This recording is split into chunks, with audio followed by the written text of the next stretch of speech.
Ladies and gentlemen, welcome to tonight's main event, Super Smash Royale, the Ultimate Tournament. Proudly brought to you by Sidescrollin TV, our broadcast partners at YouTube, and a combined 50 years of video gaming experience.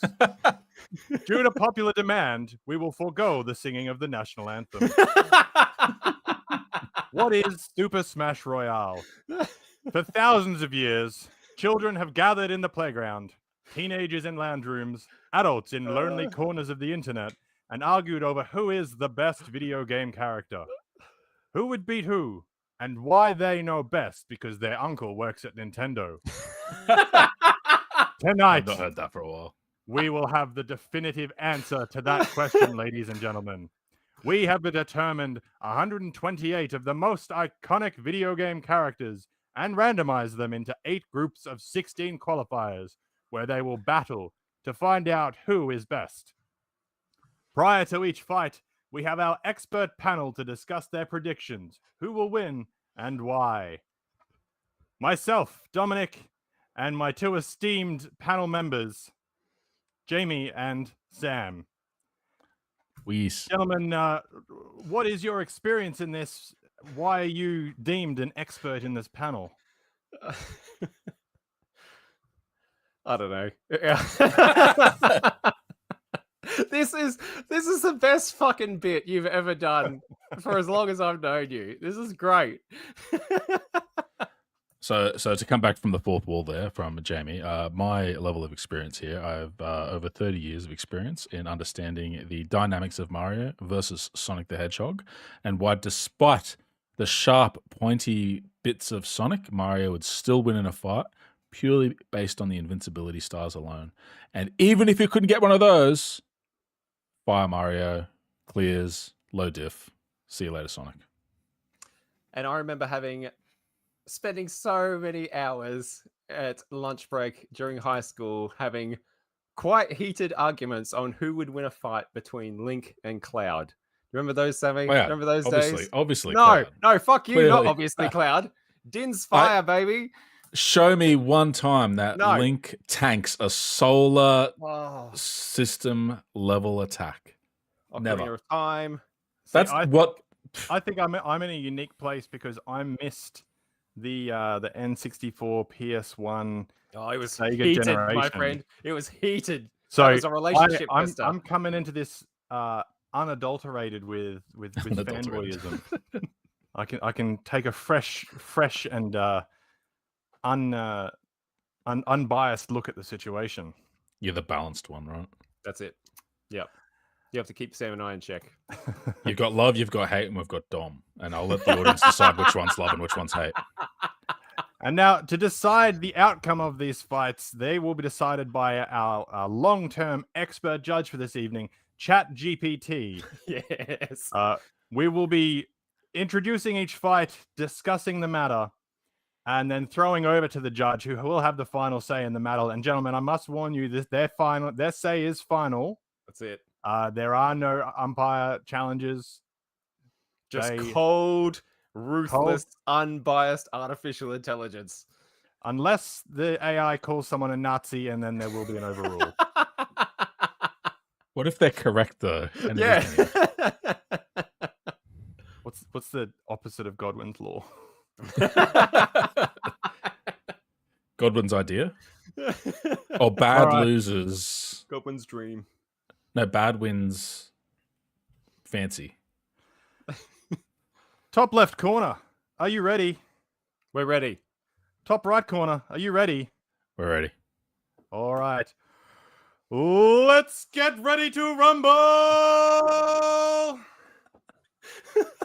We've kind of got blue and red corners going, by the way, Jamie. We do. We really do. Yeah. We've done well here. Jamie, if you'd be so kind as to introduce us to the first round. All right. Throw it to me, Sam. We're ready to go.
Board.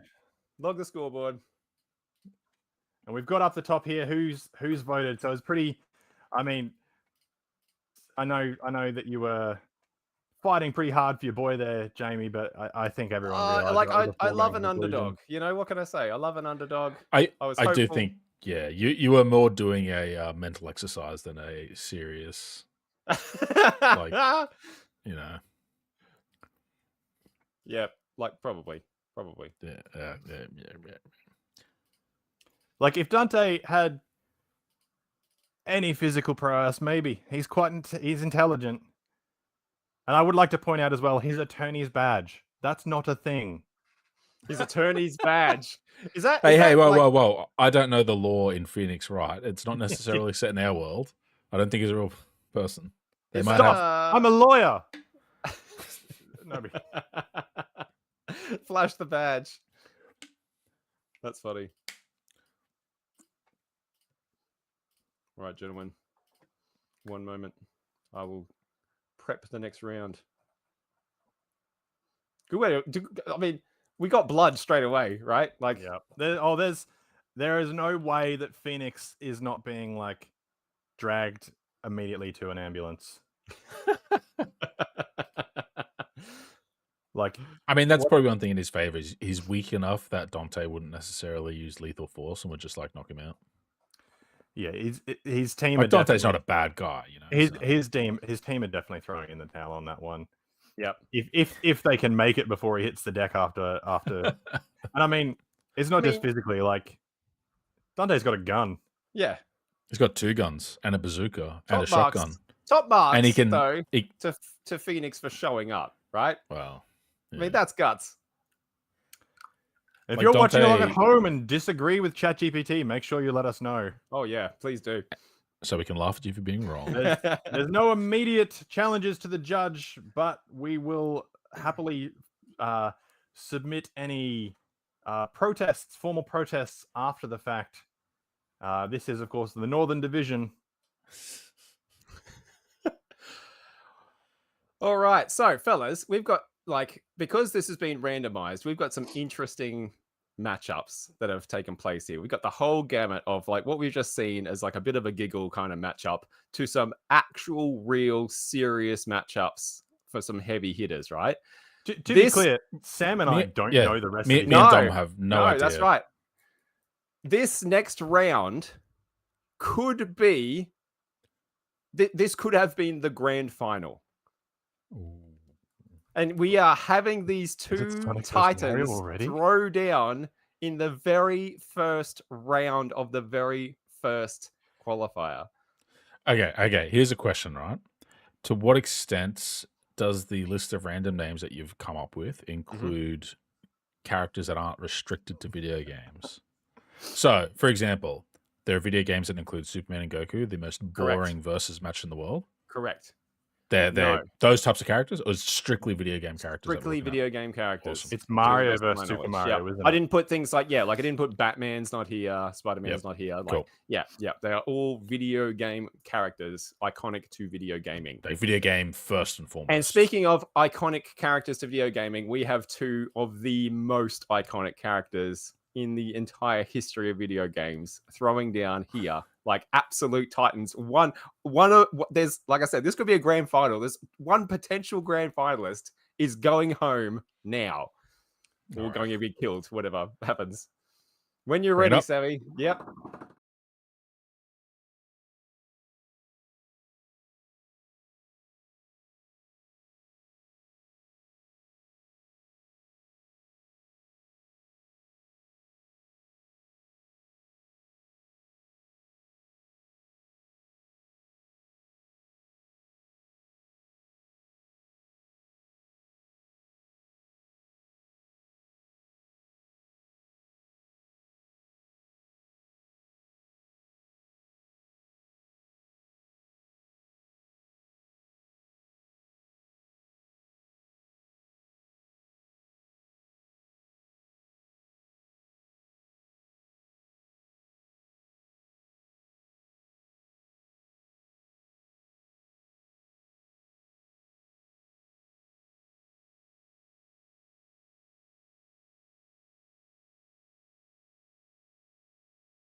just going to change And- scene and see if we get the sound back when the scene changes. And is this potentially interference from the crew of one of the two combatants trying to rig the match in their favor? Well, it might be Ace Attorney's team. I throwing can't an see. I'm going to be objection. honest. I can't see.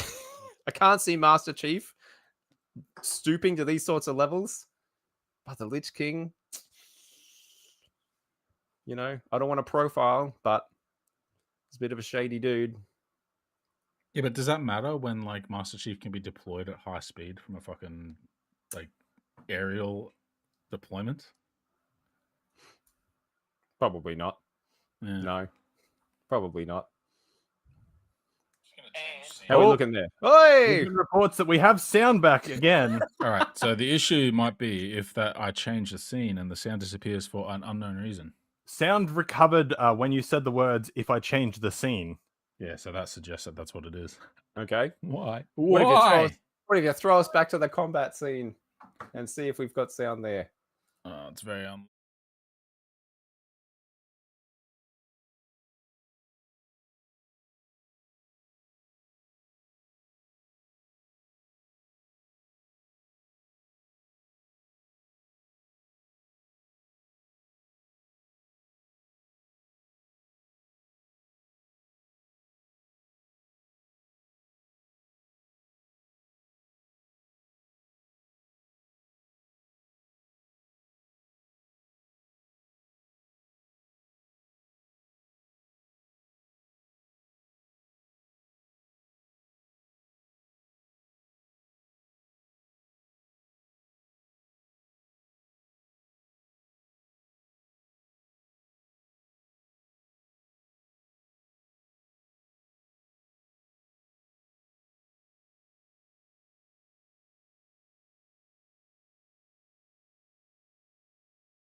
right. Can we get another check to see?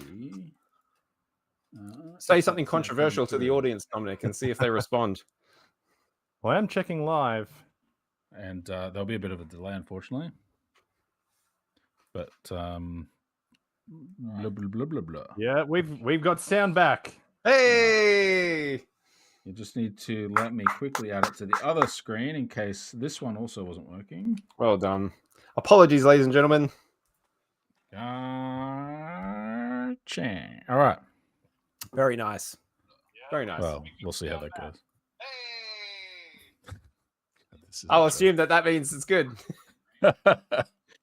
We love you too, Guy. All right. Ladies and gentlemen, apologies for those technical delays there. Our sound partner for this evening, Optus, has been sacked. And replaced with Sam. Yes. Whoa. Their slogan is the power of yes, but the power of yes does not go that far anymore. So back to Master Chief versus the Lich King. So- John Halo versus Licky Versus- Boy. What I was saying, right, is that the Lich King, I thought the Lich King would be the one to take this. I just, at a glance, I thought the Lich King was the victor here. However, the Lich King's main power is his control over the Scourge and a legion of mindless zombies, right? And I have seen Master Chief blow his way through legions and legions, thousands of Covenant soldiers, elites, thinking, tactical. They work together. They've got strategy. I don't think the Scourge would even be a speed bump for Master Chief. So if you take the Scourge out of the equation, which is the Lich King's main power, what you're left with, for my mind, is a man who's brought a sword to a gunfight. Pretty much. And I And feel like that can I'm only with go you. one Master way. Chief is a tenacious mother effer. Master Chiefer. He and I yeah, he takes down brutes, he takes down arbiters all by himself. That's Like, right. there are other people around, but like he's not relying on them. The Lich King is absolutely the Lich King is a general relying on the armies. Master Chief is like An army. recon in by himself. Yes. Yeah, he's a so-called one-man army, if you will. There's no question that the Lich King in another round could take it all the way to the finals. I think he is an immensely powerful individual. The I don't question now, know. There's a lot the of powerful question is gamers though, out there. Yeah, like you said before, we're not sure of the rules of these fights. that's true. ChatGPT may be allowing teamwork, Perhaps. if that is part of their fighting strategy. I'll be fascinated to hear what the judge makes of this one. Final votes, gentlemen. I'm going for Master Chief. Yeah, Master Chief. I was in Camp Lich King to start with, but I think when I think about it, I feel like Master Chief is going to take this one. All right, another clean sweep bet for Master Chief here. Let's take this over to the judge. Okay, here we go. I have to make sure I spell Master Chief right, otherwise they're going to be fighting Gordon Ramsay and Master Chef. Master Chef.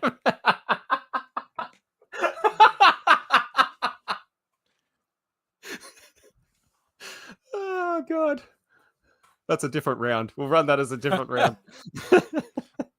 Cooking Mama and All right, the judges. Oh, it's interesting. Okay, Master Chief, also known as John 117, super soldier and the name is main John. protagonist of the Halo series. If you weren't aware, he has advanced power armor, enhances his physical ability, strength, and durability. Expert in various forms of combat, firearms, melee, and vehicle operation. He's faced formidable foes like the Covenant and the Flood, has tactical prowess and adaptability, and additionally has an AI companion, Cortana, providing with advanced information and support. So this might be a slight hint that We're taking that into the account. judge may be allowing other assistance in there. Okay. Wow, tag team match. Potentially. I mean, Cortana's a tool, to be fair. Wow. You can't. She can hear you. Unbelievable. Cancelled. She knows If Sam's internet drops out now, we know why. The Lich King, originally Prince, I can't pronounce that. Arthas Is a powerful. Menethil. Yeah, sure. Menthol. Prince That's why he's ice cold, baby. Artie Menthol. Powerful undead being in the Warcraft universe, fused with the spirit of the Lich King. He possesses immense magical abilities, necromancy, and control over the undead. Wielding the runeblade Frostmourne, he's a formidable melee combatant. His armor, Helm of Domination, grants him control over the undead Scourge. His strategic intelligence and magical powers make him a significant threat on the battlefield. The winner is a Lich King from Warcraft. That's ridiculous. While Master Chief is a highly skilled and organized super soldier with advanced technology, the Lich King's magical powers, necromancy, and control over the undead provide a unique advantage.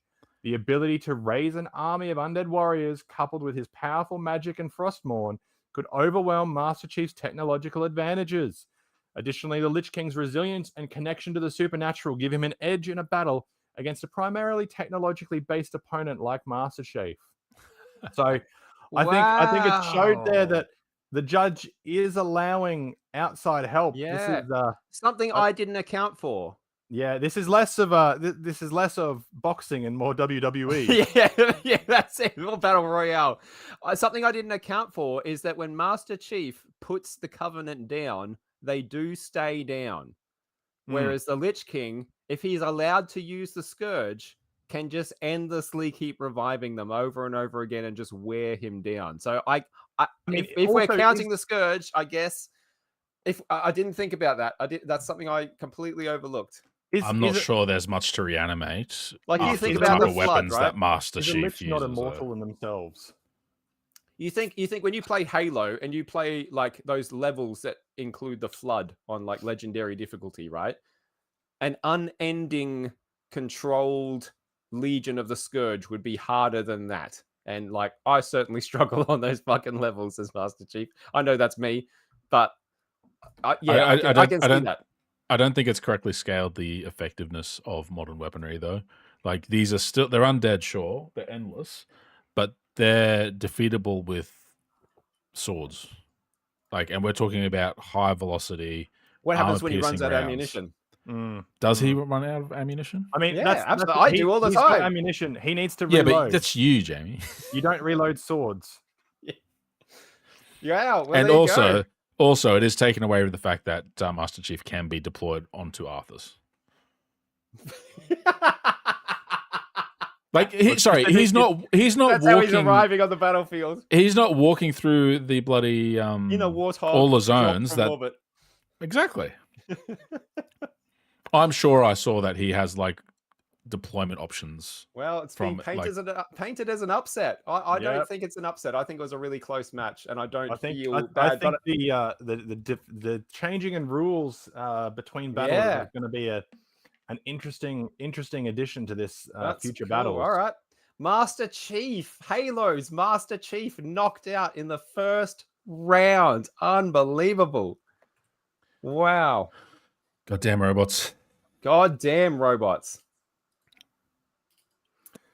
I think it's very, very important to note that not everyone is going to have an army. So, I mean, that might be powerful coming straight out of the bat. I am just hearing from the Halo camp. They are not happy with this There's riots. There's riots in the stands now.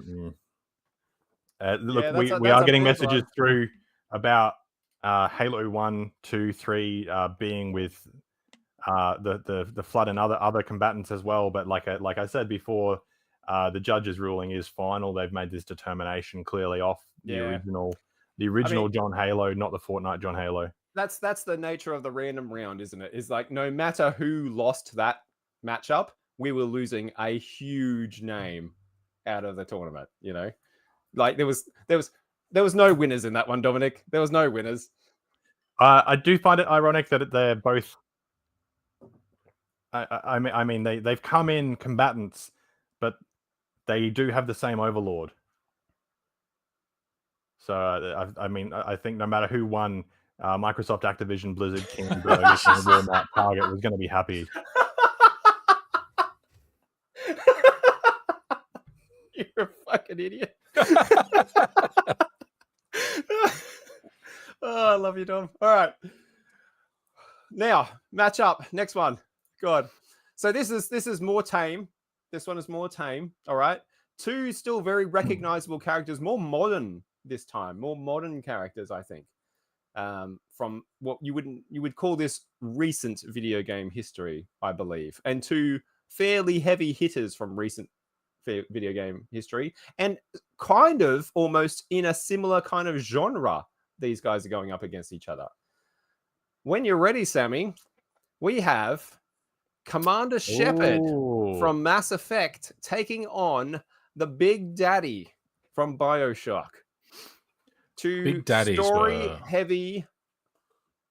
story heavy games, and two, I think, pretty iconic and recognizable figures from recent gaming history. What are your takes on these ones? Like, this is a tricky one. Straight off the bat, I think Big Daddy's got it. Commander Shepard. That's what you said about Master Chief. Look, this is true. I'm gun versus gun here, though. I'm not the judge, but I think Big Daddy's got it. Like, Commander Shepard is just a person with a gun. He might be allowed to have his team with him, but I can't imagine that he's going to be allowed to have his ship with him. And that's the question I'm sitting here thinking. Can he use his ship or not? If he can't, I agree. I think he's outclassed here. Especially, like, is it Little Sisters? Are they the pair up to the Big that's the little sister and Big Daddy. Yeah, like if the little sister is going to come in with the chair sort of halfway through the round, get tagged in, I think Commander Shepard's going down here. But I mean, I could see it as Commander Shepard, like the little sister, being crying in a corner and Commander Shepard coming up to help, and then Big Daddy swoops in. Like I could definitely see Commander Shepard being taken in by the Big Daddy ruse. As it's known in the industry. It's a classic move. First made, I believe, in 1923. It was in the New York local circuit. It was actually banned the following year. Yep. So Understandably so. If it returns. Yeah. And we're not talking Master Chief here either. Like Commander Shepard really is just a man or woman with a gun. Mm. Like they have some grasp of tactics, they have some grasp of combat, but they're no super soldier. It's essentially aggressively white male versus aggressive white male. Pretty sure Shepard can be any color. Yeah, but he's not. Like on the box art. Sammy, what's your take? This is the problem where we've got like a big technological difference versus an enemy. Big Daddy's like basically unkillable. You've got to take out the little sister. Is that their mechanic? I haven't played Bioshock yet. I believe you can take Big Daddy. They're just like a brute. Okay. Right. For some reason, I thought they were boss. invulnerable, and it was the little sisters you had to take out, but they were defending the little sisters. But yeah, again, I haven't played it. I just sort of watched it from afar. Look, I think the real answer is technologically, the Mass Effect universe is just so far ahead of the Bioshock universe. The Bioshock's a dystopia that sort of stopped around the 50s, 60s when they built whatever the fuck it's called. Rapture. Whereas Mass Effect, that's it. Whereas Mass Effect is like a post-scarcity Star Trek civilization. So Shepard's got access to weaponry that far exceeds anything that the main character used in That Bioshock. is true. That is very true. You think it could win on tech alone? I mean, he's got an assortment of grenades. What if it comes full circle though, and their tech's not designed to hold up against steel because they're not using steel anymore? It's stupid. Why would we design this weapon to get through steel? And they're using pulse rifles. Turns out steel really dissipates it really quite well. I mean, I'd have to make extra assumptions there, and I think I don't think I've said steel enough. I'm just going to say it one more time. Steel. So you reckon they could steal victory from the fact that steel is not something that is used to create defensive? Yeah, no. Look, I mean, advanced I don't know much about Mass technology is Effect, similar to magic, and I think it's the same way the other way around. Like you go and talk to a high flash lawyer and make a fire in front of them with sticks, and they think you've done magic. Like I think any distinct difference in technology is there's going to be unexpected matchups or unexpected outcomes. Yeah, I'm just not a big fan of the whole. The technology got so advanced that they could no longer defeat steel. You know, like I just Well, I'm judging. We've got our first schism here, I believe. Well, here's a question because I haven't played the game, and it doesn't sound like Sam has either. Have you, Dom? Have you played Bioshock? I'm talking about. I've played a little bit of Bioshock. Right. So, have you encountered a Big Daddy in Bioshock? Like I said, a little bit of Bioshock. Okay, all right. I do know that they are killable. Yes. So if they are killable, we can kill it. And they are killable by the protagonist using. What would they be using exactly to kill a Big Daddy? What kind of weaponry? Like 30s, 40s weaponry, isn't it? Like so if you can kill a Big Daddy with 30s and 40s weaponry, maybe Commander Shepard isn't as outgunned as we think. As outgunned as you think. I'm still going for Big Daddy. I'm Team Shepard. And I think Shepard's a nerd, so that's actually against my bias against him. All right, we've got Sam Commander Shepard. Myself, Big Daddy. Jamie, where are you at? I think I'm going to go with Sam on this one. I think I'm going to go Commander Shepard. As I didn't think so to start with. I thought, look at them. Look at them. Big Daddy, I just thought, is just going to drill Commander Shepard, not in a good way. But hearing what Sam's saying, I think that if the protagonist can kill a Big Daddy with like a fucking revolver or whatever they use in Bioshock, then surely Commander Shepard with his assortment of guns and grenades and shields and other sorts of tech that he's got at his disposal or her disposal, surely they can take down a Big Daddy. Yeah, I think I'm going to go Commander Shepard. Okay. Something that has come down from a previous the previous battles, the judge has taken into board. It's now not the specific game, it's from the series. So specifically referencing the Mass Effect series and the Bioshock series to allow a greater a greater understanding of their overall situation. Okay. That's what's referred to as a composite. So Yep. we're dealing with a composite shepherd and a composite big daddy. It's really the idea of Commander Shepard fighting the idea of a big daddy. Yes. All It's got right. very philosophical all of a sudden. The Big judge daddy. is deliberating. Okay. Daddy. Okay, so Commander Shepard,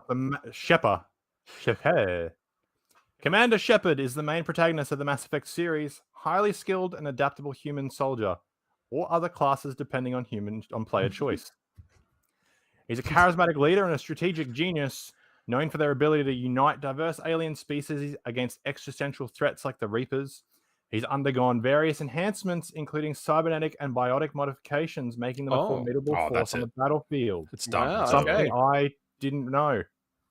Because He's also proficient in the use of a wide range of weapons and advanced technology.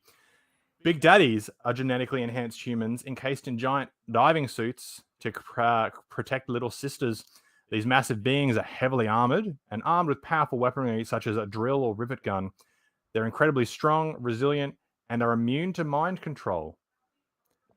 They're fearsome opponents in the underwater city of Rapture, capable of withstanding significant damage and dealing out powerful attacks.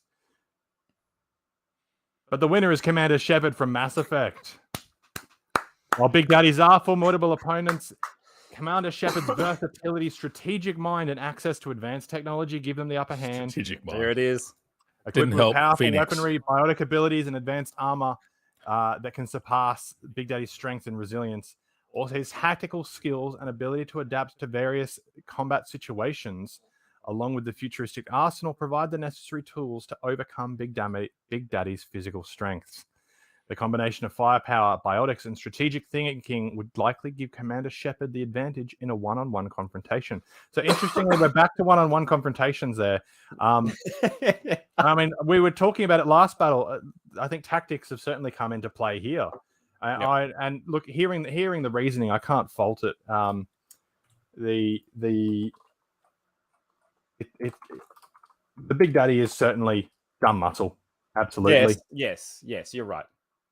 I think you're right there. Like, and like I said, visuals alone, when you look at it and you just look at them side by side, it was easy for me to go, oh yeah, Big Daddy's got this. But, you know, as Sam points out, Sam, the thinking man in the group, points out it ain't all about the big muscles.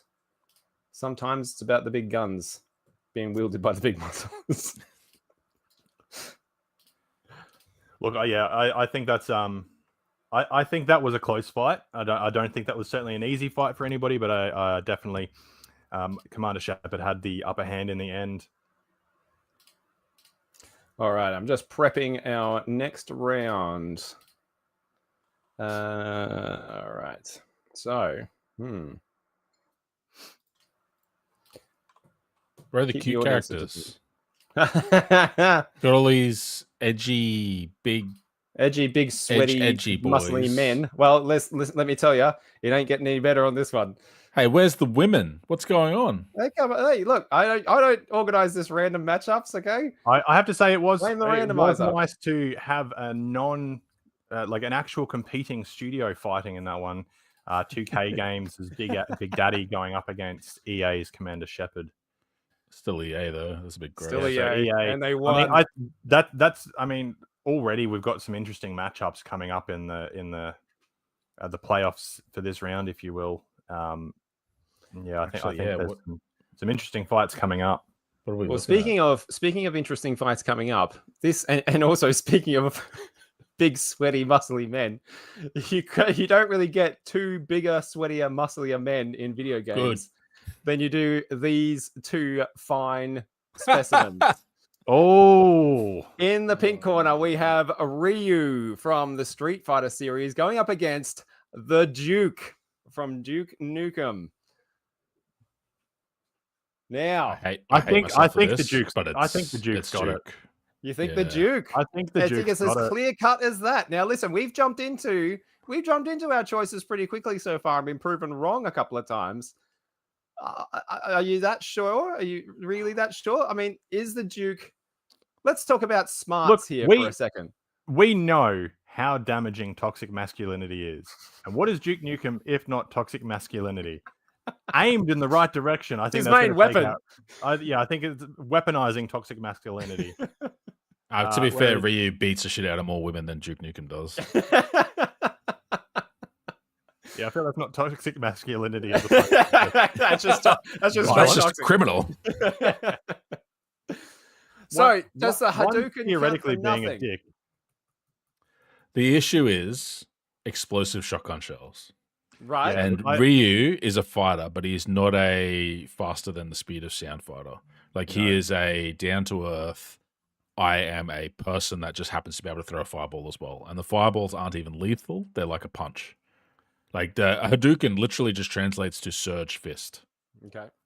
And the other thing- Hadouken not well against bullets. yeah.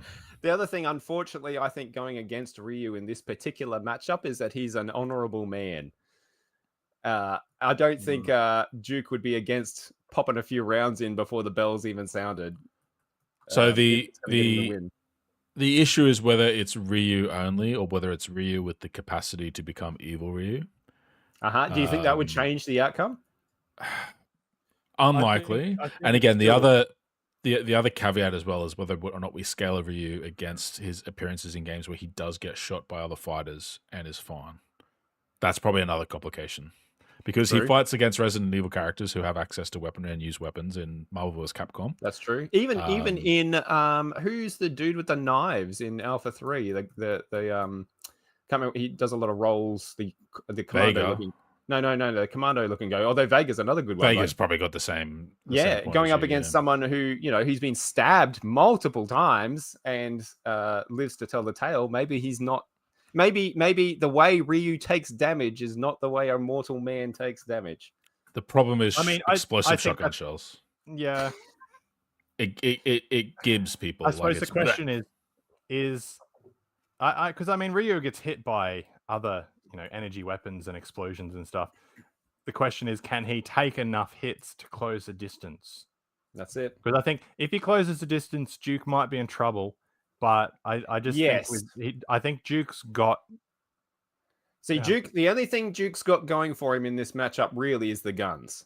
Like if he Well, I loses mean, the he can- guns, No. He's got the mighty boot. I think Duke- Ryu can Duke take the can mighty take a- boot. Duke His can mighty take a kick, bit of a like- beating. Yeah, he can fight in melee. I don't think he can fight as well as Ryu can in melee. I don't No, think but I- he can. I- He can yeah. fight though. Sure. But like I think if the I guns don't are out of the think picture, like he's gonna, if it's straight up a fist fight, Duke's gonna lose. yes. But Hey, if Arthur Scott is fucking undead, Oh look, I don't think the guns are not being taken into account here. I'm No, pretty sure if it's a Duke's straight up fist fight, packing. Duke's gonna lose. But I don't think Duke would put up a fight. It's not going to be an easy win for Ryu. And when Yep. you throw in everything else that Duke has access to, I think he's got it. Okay. I don't like including it, the but I think one-liners. Duke him. Yeah, look, one-liners are much funnier than ripping someone's spine out. Depends on your audience. All right. Well, so I think I'm going to throw him with the Duke here as well. I think, unfortunately, I'd love to see Ryu get this way. Like, I will be Yep. happy to be wrong in this case, but I think the Duke's going to take this for one. birth control. That's a lot of words. I'm with the Duke. Sammy, you're with the Duke as well. DUKE. It hurts him to Alright. say it too. Look at the pain on his face. Anguish. He hates it. Got to be Alright. true though. Yep. Let's send it over to the judge. What do we got going on, Judge? Please prove me wrong, GPT. Come on, Ryu. I'm still backing the underdog here. Come on, Ryu. Get him. Get him. I want him to win. I just don't think he will. Ryu is a skilled martial artist and one of the most iconic fighters from the Street Fighter series. Possesses incredible strength, speed, and agility. He's known for his powerful martial arts techniques, including the Hadouken and Shoryuken. Ryu's fighting skills are honed through years of rigorous training and has faced numerous formidable opponents in the Street Fighter tournaments. Duke Nukem is a video game character known for his appearances in first-person shooter games. He's tough, cigar-smoking, and heavily armed. He's equipped with an arsenal of weapons and is known for his bravado, one-liners, and willingness to take on alien threats. He's highly resilient, well-armed character relying on firepower and a no-nonsense attitude to confront his enemies. It's not enough, though. The winner's Ryu. In a one-on-one battle, Ryu's exceptional martial arts skills and agility give him the edge against Duke Nukem. While Duke is heavily armed and resilient, Ryu's ability to close the distance quickly and unleash powerful What? martial arts techniques That's ridiculous. could prove challenging for Duke to handle. Don't question it, Sammy. The judges. His I'm happy, mastery of but that's hand-to-hand it's combat, provide with his energy special-based moves, provide a versatile and formidable set of skills that he may find difficult to counter effectively. In this hypothetical matchup, Ryu's martial prowess would likely prevail in a close quarters confrontation. So my take from that is that Ryu has used his energy-based skills to distract Duke or cause him to take cover while Ryu's been able to close the distance. And then when Ryu's gotten in close there, the Duke's just had no ability Sounds to to me use the like gun. Duke's gone in cocky. He's gone in, started. He's got halfway through one good snappy one-liner, and he's just copped an absolute rocket to the face by the sound. And look, I think that might have been look, Duke is certainly like it said, he's known for his bravado. He's rocked up to a fight. He's seen the other dude without a gun. He's gone, oh, I've got this. I can take a couple of moments here. And I think that hesitation has been that's it. That's a mischaracterization of Duke Nukem. He does not give a shit. He will blast his way through people. He doesn't go, oh, it's fine, I'm going to tease him a bit. He's like, oh, fuck you, scumbag. I think this is an example of ChatGPT acting like a child, thinking that, oh no, I can beat someone. If I've got a katana, I can beat someone with a gun because I'll just dodge. Like, you know that Always Sunny in Philadelphia bit where they've got a katana and they think they can just dodge the gun? No. I think that's an L for ChatGPT. The panelists have turned on the judge. It has mentioned his energy-based special move, so it's possible that Ryu's kicked off with that. I mean, they're slow. You can jump them. They're like a punt. No, they don't. They're not that strong. The feet of the Hadouken, it doesn't kill people. It just damages them. Oh, no, it might melt bullets, though. Oh, yeah, it'll melt bullets, but it won't kill a person. I'm just checking the notes here, and apparently a Hadouken is hot enough to melt steel beams. I'm not sure what that means. Yeah. Where was Ryu on... No, I won't say it. Oh, well, there we go. Yeah, interesting matchup. I'm not upset about the outcome there. Oh, not upset at all. It's wrong, but I'm not upset. All right, log it in. And look, if it's going over the whole series, like I think certainly as he's gotten older, Duke started to show his age as well. It may not have been Duke in his prime if he ever was. And I mean, he's looking good for his age. Don't get me wrong, but you know, great cheese off those abs. Last time we saw him was with the Olsen twins. What? You never played Duke Nukem Forever? No, I didn't play Duke Nukem Forever, actually. What you're saying is it's hard to fight with. Look, and let's be honest, Duke Nukem absolutely has like at least 8 STDs. Oh yeah, absolutely. That motherfucker's barebacking. Not all of them from this planet. So, all right, he might have. It's hard to shoot guns when you're furiously scratching at your crotch. Hey, just while I'm setting up the next round, do you want to recap our first round where our sound dropped out and what the result was there? Seeing as so look, we're halfway through the first bracket. So first up, we had Dante from Dante and Phoenix Wright from the Devil May Cry. Phoenix Wright from the Ace Attorney series. Dante was the victor in that one. Obviously. Phoenix Wright, very intelligent. Very quick-witted. Unfortunately, sharp lawyer's badge. Yep, throwing his attorney's badge. Skills, unfortunately, better suited to a battle of the minds as opposed to a physical fight. He brought the full weight of the law to the gunfight. Full weight of the law. Look, then we've had the first upset. Master Chief versus the Lich King. Lich King came out on top there. The judges allowing the Lich King's usage of the Scourge and other regenerative abilities. I think the Scourge should be banned. Essentially pitting Master Chief against the might of the undead. So Lich King overrunning Master Chief. A battle of attrition, that one, I think. Yeah, I think so. Yep. I think they ran the clock out on that one. Eventually, he's got to reload. Eventually, he's got to resupply. Lich King's taken that out.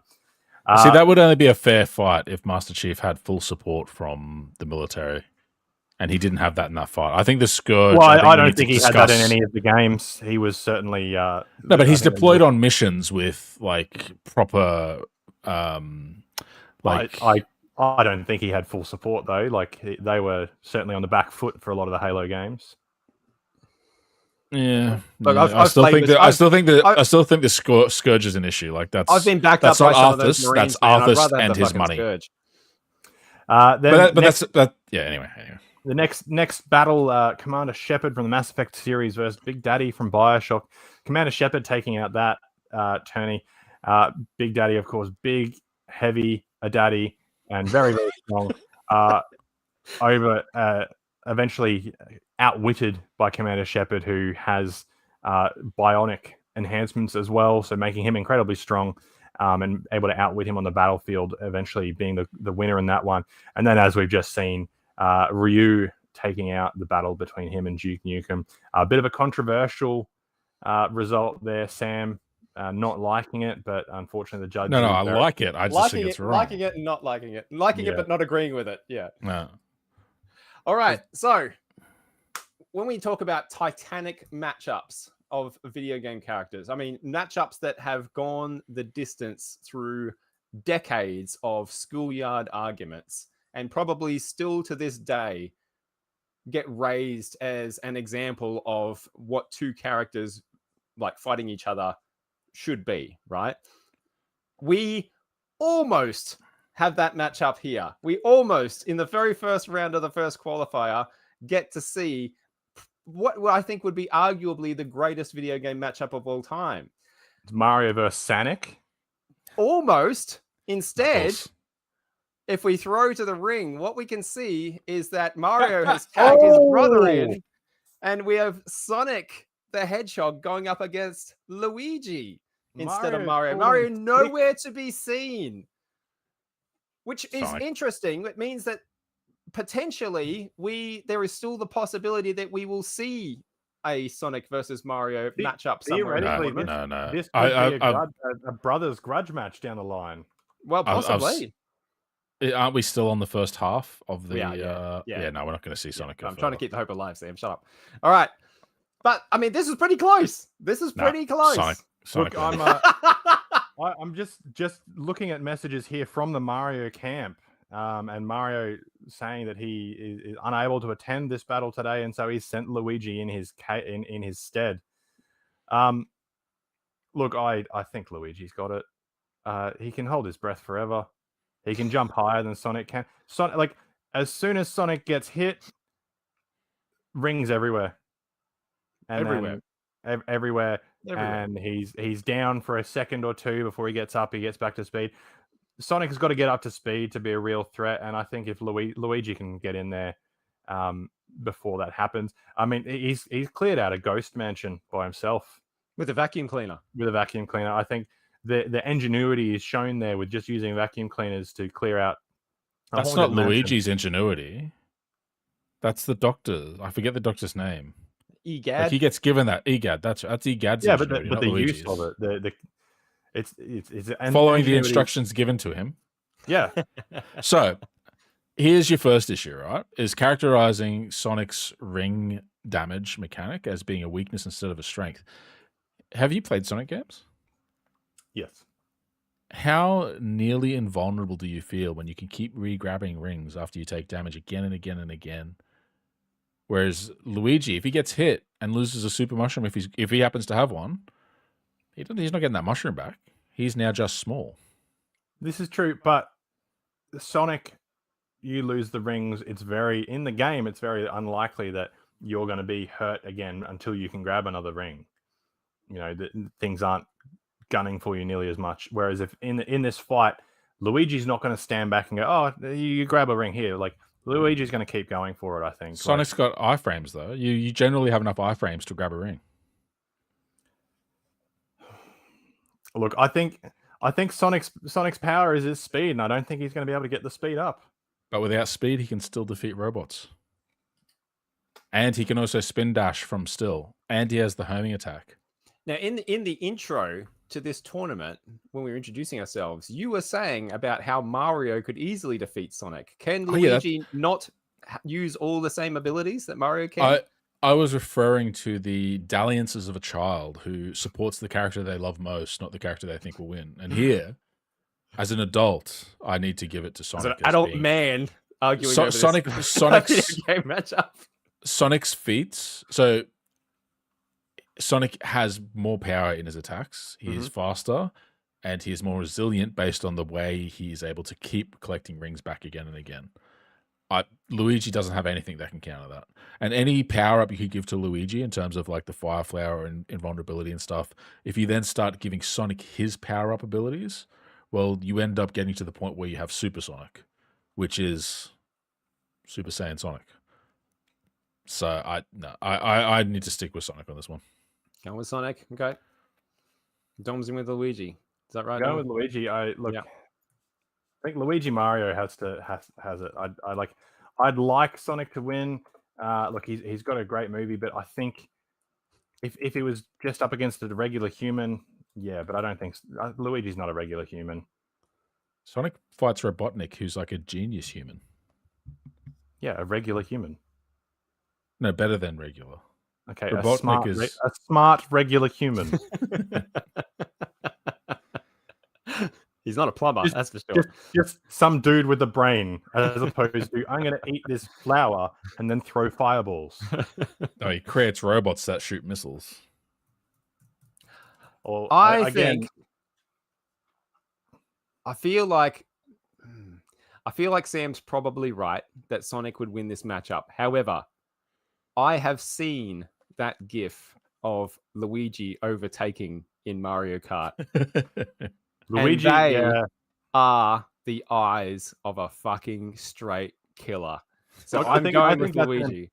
That's an important point. Like the Mario camp has sent in Luigi in replacement of Mario. I think Luigi's got something to prove here. I think Luigi gets inside that ring and he becomes another person. He becomes that Mario Kart racer, and Sonic just doesn't quite fully appreciate what he's up against inside. So you're thinking that Luigi, the battle's going to begin, and a green mist is going to descend in front of Luigi's pretty much eyes. Yep. And Sonic will be running his fucking mouth like he does, right? He'll be all full of bravado, all full of this, I'm so good this, and you're so bad that. And Luigi's just going to tear that bitch apart. I mean, I think that's another point. Like Sonic's definitely a monologuer, where Luigi gets in there and just goes. Yep. All happy Luigi, all silly Luigi. I think inside the ring, it's all gone. That's my bet anyway. We'll see. In the games where they do fight each other, Smash Brothers, Sonic is higher tier than Luigi. So we'll see. Interesting. Okay, interesting. Well, let's see officially and definitively who would win a contest between these two Luigi, fine one for Sonic. characters. We're going over to the ring now. Oof, this is going to be really interesting. So Sonic's known for his incredible speed.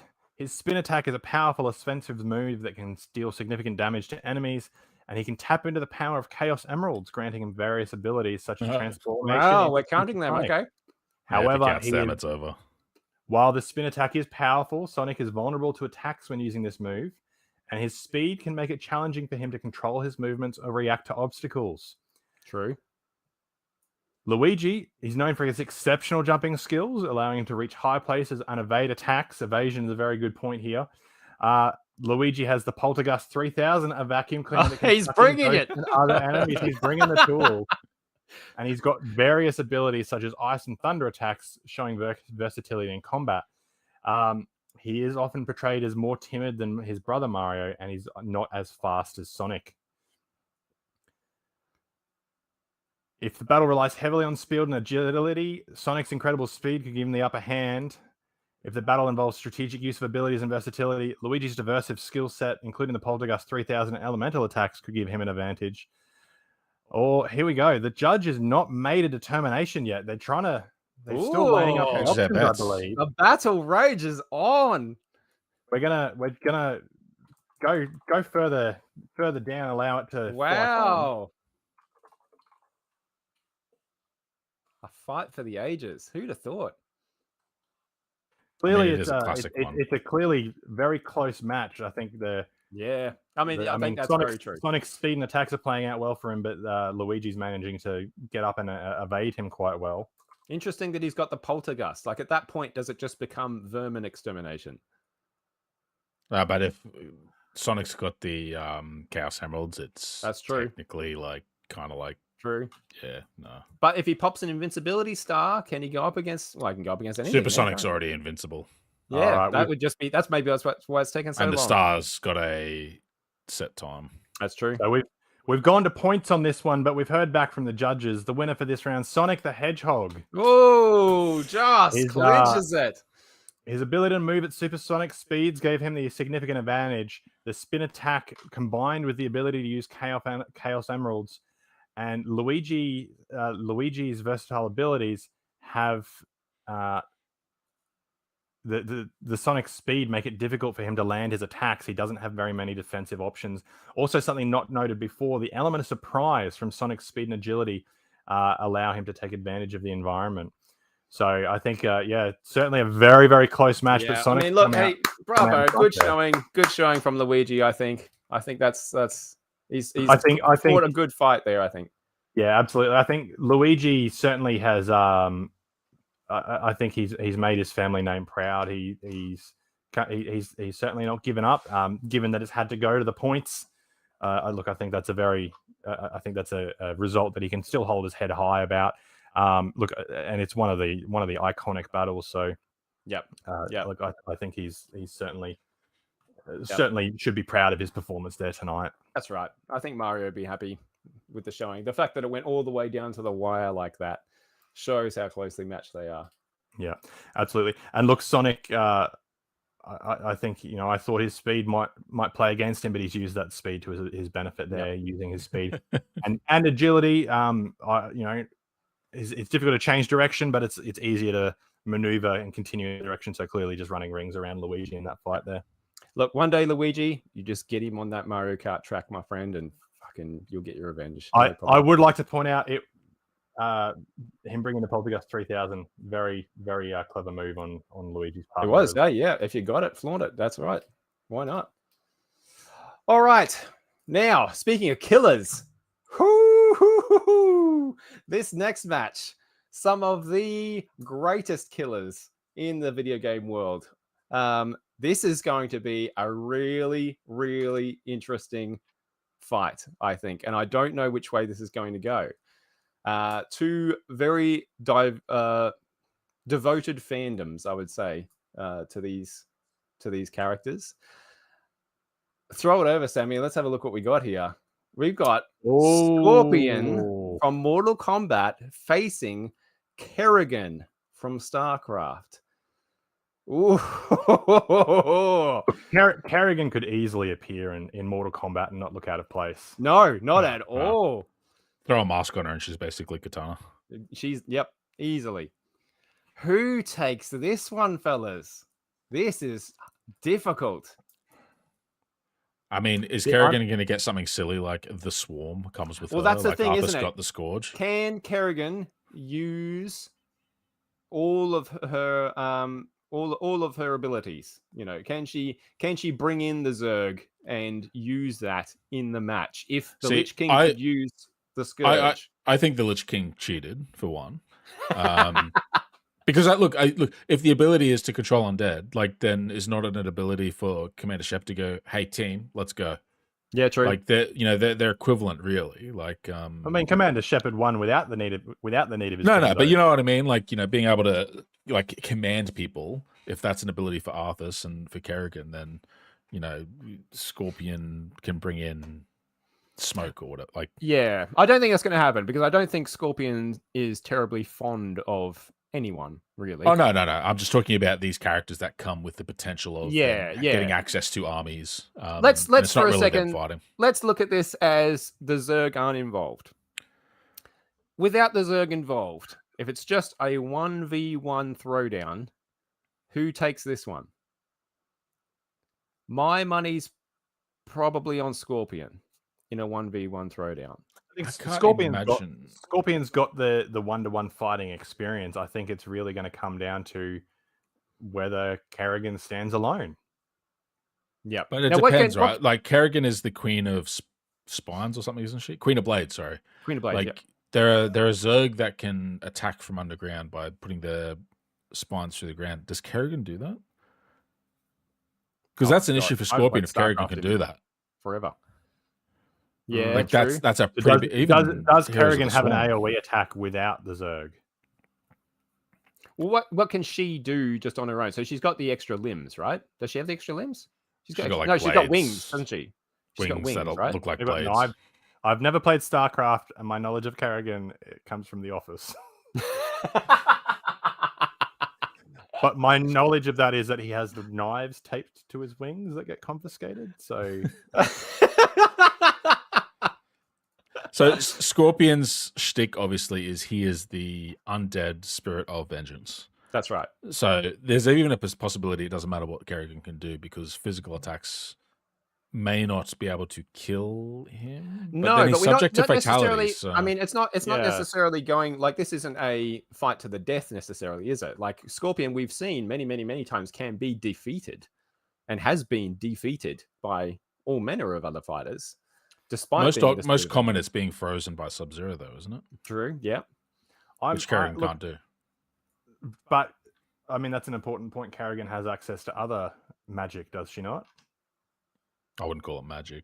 Well, No, it's mostly like a hive mind kind of situation. They're like What is it? abilities. Yeah. Like, abilities. There you go. Yeah. It's like her genetic ability to like move quickly because of adrenaline or whatever.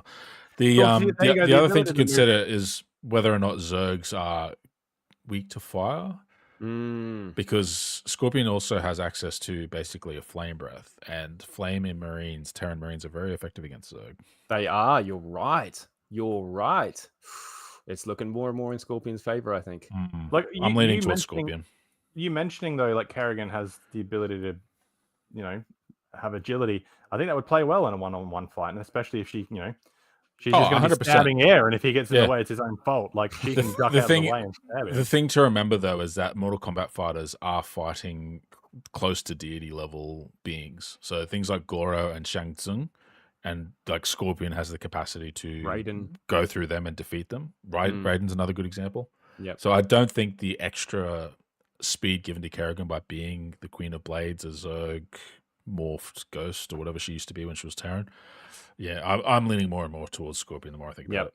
I think so too. It all hinges on whether Kerrigan bends the rules and brings the Zerg in to fight on her behalf, and that might swing things in her favor. But I think 1v1, which is what I'm going to base it on, I think Scorpion's got it. But it will be interesting to see how the match goes, whether she does, having watched the rounds up until now, see what Arthas did and go, he can get away with that, huh? Maybe I can too.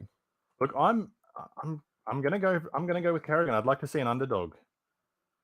Well, that's the interesting thing about this matchup is I don't know that there is one. Like they're both Yeah. incredibly powerful beings. Because technically Kerrigan is fighting against higher levels of technology. So this is kind of like my argument for Shepard against Big Daddy, but I've gone the opposite way on this one. But Yep. Scorpion does have mysticalness. So. That's right. Yeah, Scorpion is literally a skelly man, pretty much, who lives in the underworld. All right, Judge.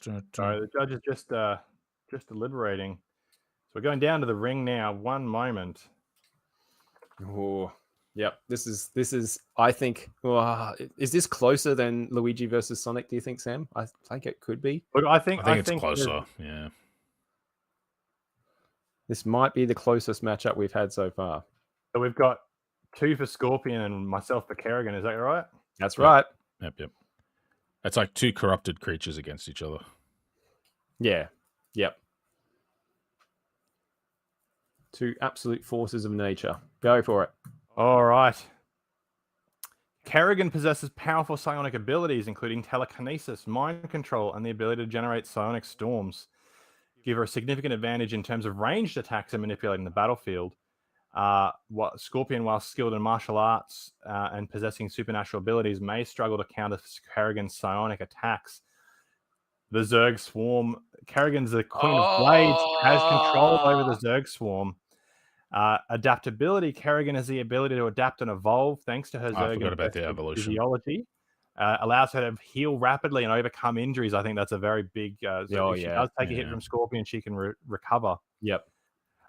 Scorpion, he's got martial arts and combat skills. He's a skilled martial artist, variety of combat techniques. However, Kerrigan's psionic and ranged abilities may allow her to engage Scorpion from a distance. And it does mention the Hellfire attacks. Scorpion can utilize Hellfire attacks, but Kerrigan's adaptability and psionic defenses may provide her with the means to withstand. In this hypothetical battle, a combination of Kerrigan's psionic powers, control over the Zerg Swarm, and adaptability and strategic intelligence would give her the upper hand against Scorpion. Wow. While he's a formidable warrior with supernatural abilities, Kerrigan's diverse skill set and resources make her a formidable opponent in this matchup. There it is. So there you go. Kerrigan taking it out. Definitely a well done. close match Well there. done. Scorpion responded well to her use of the Zerg Swarm with the Hellfire attacks. But I think her ability to adapt and heal. Yes. I didn't even mention the teleportation and mobility. While Scorpion can teleport, Kerrigan has better mobility as well. Yep. But more importantly, the strategic intelligence. I think Kerrigan's tapped into the hive mind there and used the distributed computing power to figure a way out, whereas Scorpion's just laser focused on taking out Kerrigan. So look, I think that was a very close battle. Kerrigan's taken it out there. Scorpion put in a good fight. Yeah. But yeah, look. Great match. I think we've sort of almost, despite having an immense amount of respect, I think we might, not you, Dom, but Sam and I may have underestimated Kerrigan. And based on what you're saying there, and based on what that match turned out, we could be looking at someone who could take this qualifier. Yeah. Like I'm sitting here thinking about Rao, like, who can go up against all of that and withstand it, Look, I'm calling it now. I feel like the Northern Division. I don't know about the next matchup. There's 2 more matchups to come before we get to the semis and the finals of the Northern Division. But I'm not sure if you saw it on the screen before. But look, the Lich King and the Kerrigan are on the same lineup. Oh, that would be a fucking battle. My goodness. I think that's already lining up to a big. They can only meet in the finals, yeah. That would be amazing. Yeah. Oh my goodness. Look, now, especially looking at who is on the who's in the potential bracket against Lich King to get to the final. Like I think everybody in that bracket might struggle against him. Yeah, possibly. You might be right there, I think. Although we've seen, like I said, we've seen a few surprises. We've had a few surprises tonight. There's certainly been some upsets here. Yeah. Look, there's certainly all to play for. Now, this next matchup, I think, it's one of the absolute classics of schoolyard arguments. And I think we can just throw straight to it because it'd be nice to finally get the result of this throwdown and put an end to all of those arguments once and for all. We have Splinter Cell's Sam Fisher going up against the big boy himself, Bowser from Super Mario Brothers. A classic, wouldn't you say, fellas? A classic, classic matchup here. What has Sam been up to recently? What's he been? He's been splintering too many cells. I feel like he's almost been in semi-retirement, really. He's I don't think there's been any for a while. He's come out of retirement just for this one, whereas Bowser is in his prime, it feels like. I think if Bowser can be defeated by Luigi and Mario, he's got no chance against Sam Fisher. Really? I don't think Bowser's going to be even aware that Sam is in the castle before he's dead. I think Sam's going to take it. Bowser has been thrown into lava how many times? Like, what's Sam going to do that can, eclipse? Okay, well, even if he doesn't die, I'd say being thrown into lava and you're not getting back up is still winning a battle. Mm-hmm. Nobody said to the death unless ChatGPT changes mind. Suddenly changes the rules. Well, I mean, there were one-on-one fights and ChatGPT started throwing in everyone's army. Look, Sam Fisher is an incredibly skilled individual, but unlike almost everyone, unless I, correct me if I'm wrong, unlike almost everyone else we've seen tonight, he is just a man. He is a man, a very skilled man, an exceptionally skilled man, but a man nonetheless. Bowser is a fucking dragon turtle I'm actually leaning towards Bowser on this one. I feel like See, I think Sam Fisher's going to play up the stealth. He's going to set traps for Bowser. Bowser won't know he's there until he realizes he's lost. until it's too late. Until it's too late, I think Sam Fisher. It's going to be interesting. I'm gonna throw my lot behind Bowser for this one. I'm gonna pick All right. Bowser.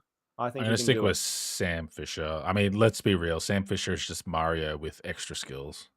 And Mario does defeat Bowser. Like, Mario's a plumber, you know? He is, But yeah. Imagine if Mario had a particular set of skills. Imagine with Mario, He but would with find- a garrote. He would find Peach. He doesn't know where Bowser is. He doesn't know who Bowser is. But he knows that he will find Bowser. And he will kill Bowser. That's right. That's it. All right.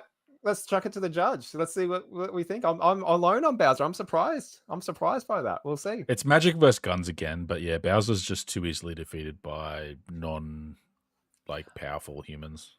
I wonder whether that's just a Mario and Luigi thing. You know what I mean? Like we certainly see in the Mushroom Kingdom that Bowser is basically the terror of everybody else.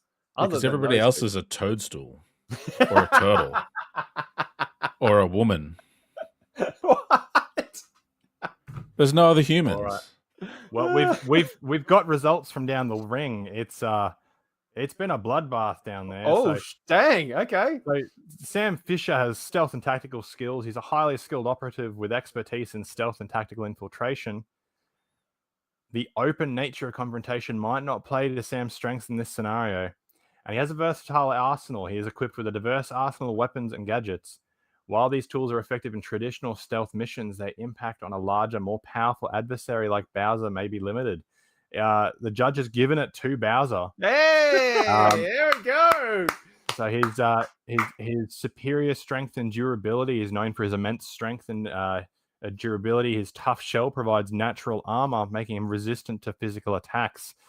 Sam Fisher's conventional weapons and hand-to-hand combat skills may not be sufficient to overcome Bowser's brute force. Specifically calls out a lack of stealth options for Sam Fisher. So basically, it's put them into a one-on-one fight. It's not put Sam into Bowser's territory or Bowser into Sam. It's just In a ring. in the arena. In the arena. And There's nowhere to hide. Bowser's ability to create chaos and destruction, limiting Sam's ability. So I think Sam was trying for a bit of stealth and some traps, but Bowser just ground pounding his way, shaking everything free. I think that the next point is limited countermeasures for Bowser's attacks of being his fire breath and his size advantage. It limits the effectiveness of Sam's usual tools, and his resilience makes him less susceptible to Sam Fisher's typical tactics. So while Sam is a master of stealth and tactics, they're not as effective in a head-to-head confrontation against the mighty Bowser. There you go, Bowser taking that one. There we go. Deservedly so, I think. Look, there's only so much stealth can do against flamethrower breath. I've played enough 40k to know that. And look, I think from that, Sam Fisher definitely would have had. I think that was my mistake in assuming that Sam is being taken to Bowser. If Sam had been taken to the Mushroom Kingdom, he would have had an upper hand. That's right. I think different story then. They're both brought to an equal footing, so to speak. Yeah, when they're in the arena, in this boundless arena that we're overseeing. And yeah, I think it's just a bloodbath, unfortunately. Interesting. Chalk it up to Bowser then. Sam, how do you feel about your namesake being taken out in that one? Does Splinter Cell not have guns? Yeah, Well, I believe it does, but they're more stealth guns. Like you're not going in. I mean, it still shoots firing. a bullet, right? yes, it does still shoot a bullet. It just seems like Sam didn't get full access to Bowser, his Bowser can take options. Bowser can take multiple fireball hits. And Oh yeah, and a gun usually has more than one bullet, and usually Bowser takes either 3 or 9 hits. How big's a magazine?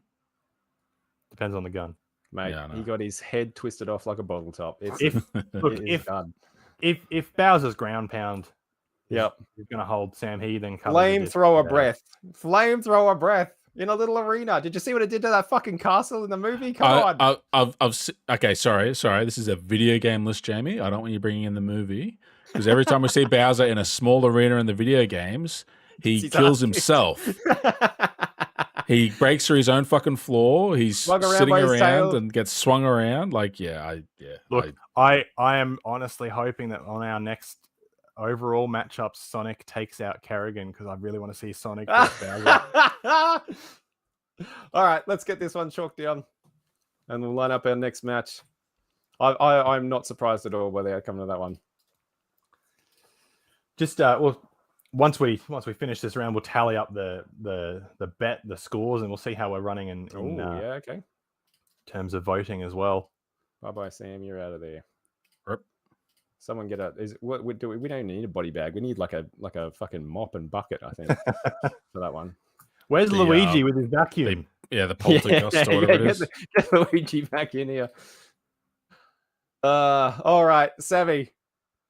I've got. Look, maybe the Lich King. Or can the Lich King use all the corpses? Sammy, I've got a match of the century here for you, my friends. We've got Raiden from Mortal Kombat going up against a Sam special, Guybrush Threepwood from Tales of Monkey Island. Man, how you feeling about this one, Sammy? Talk us through. I haven't played Tales of Monkey Island, so Guybrush Threepwood is a mighty pirate who is able to defeat anyone with razor sharp wit, literally. Right. Now, here's the question, right? Do one characters, of many looking at this matchup. Do characters who take advantage from cartoon logic in their own series get the benefit of cartoon logic in this matchup? I don't know. Look, I think the fighting system in Tales he can hold his breath for 30 minutes. Don't forget that. Okay. Yeah. Look, I think the fighting system in Tales of Monkey Island has Guybrush being a skilled swordsman. So I think the judges take that into account, but I don't think it's still a matter of his skilled swordsman is the fencing style of swordsman as opposed to Raiden, which I think is just like Raiden might take the stab and just keep it in him and just keep the sword in and beat the stuffing out of Guybrush. He's a skilled swordsman, but he's certainly not shown to be physically resilient in the games. He holds his breath for 30 minutes. He can hold his breath, but he can also that's a physical feat. Yeah, but if he loses, like he's not physically strong. He's not physically able to take much damage. He's able to swing by a rubber chicken with a pulley in the middle. Yes. Those are two different sentences that both can live together. Physical feats. We've got to measure up physical feats. He defeats LeChuck, an undead pirate, right? Yes. I mean, Raiden's a spiritual being as well, and we have Guybrush Threepwood. He's literally made of lightning. LeChuck is fighting in the same rules. It's an honorable fight. I don't think LeChuck's honorable. Well, no, but it's fighting within the honorable fighting style of Tales of Monkey Island. See, I'm not sure that that's a fighting style. I think that's a physical reality of that world. Because in Monkey Island 1, it explains that, like, to win a fight, this is how you have to do it. Like, that's how their power scales. Well, I agree. And, like, so he's certainly a skilled swordsman, but he's, like, for example, he's a skilled swordsman. If you're looking at, like, fencing, for example, you can be a skilled swordsman in fencing, but you're not going to be able to rush a Viking, like a Viking longboat or something like that. It's but if they say you fight like a milkmaid and then you reply, how appropriate, you fight like a cow, then you can do that in the Monkey Island universe. Yes, but that's my point. I'm agreeing he's a skilled swordsman, but I don't. And if he's wittier than Raiden, he can beat Raiden in a fight because he'll be able to use that technique. Fascinated if that works, and that is how that's going to get judged on. I think it's Raiden. I don't think Raiden's going to be brought into the wit-based sword fighting, or even if he is, like, it's still. But that's what I mean. It's the toon logic. It's the toon. Go on, power, put your money where your mouth is. Back Guybrush. It's like if you were to fight Bugs Bunny, for example. That's like, yes. Does Bugs Bunny not get the advantage of being able to paint a road going through a wall and trick someone into running through it? Because they're like, well, no, they would just understand it's not it. Like, no, Bugs Bunny needs that power. That's part of his power set. I'm going to go with Come on, put your money where your mouth is. Go, go. Yeah, I'm going to go with Guybrush. Hey, there you go. There you go. Well done.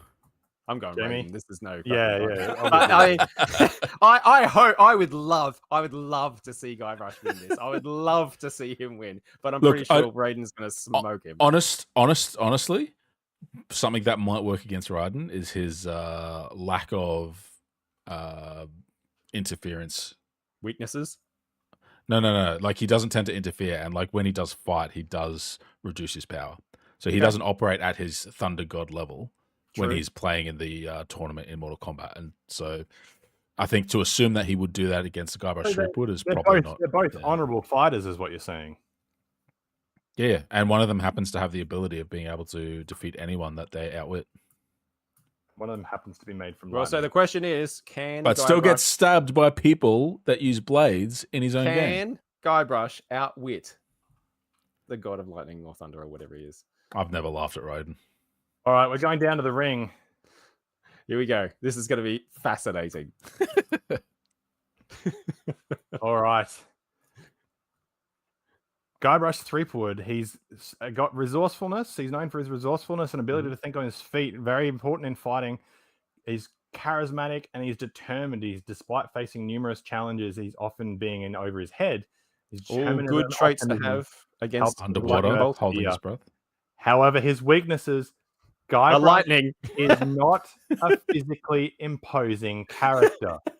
He lacks combat skills and is generally not a formidable physical opponent. Has a weakness to lightning bolts. I'm sorry, it sounds like ChatGPT has not played this game. Can also sometimes lead him into trouble. That's an important point. Like he gets fooled by ruses easily. Raiden, martial arts mastery. He's a skilled martial artist. He has electric powers because he's the god of thunder. Electric powers. Control over electricity is given the range of powerful electric attacks. Raiden is an eternal god, granting him immortality. His resilience makes him difficult to defeat in conventional combat. The winner's Raiden. Oh, Guybrush! You can do it, buddy. I will just I just had to jump down to Raiden being the winner, but his weaknesses are he's proficient in hand-to-hand combat. His reliance on traditional weapons is limited compared to other Mortal Kombat characters, and his emotional connection to mortals and his sense of duty to protect Earthrealm can be exploited by cunning opponents who understand his vulnerabilities. Can you ask who can hold their breath the longest? Well, Raiden, because he's immortal. That's the next tournament is a breath holding. Hey, elves are immortal, but they still need to breathe. I don't know how gods work in Mortal Kombat. Raiden's superior combat skills, control over electricity, and immortality would likely give him a significant advantage over Guybrush. Likely. So there's a chance. And resourcefulness, those qualities are not enough to overcome Raiden's formidable physical prowess and godlike abilities.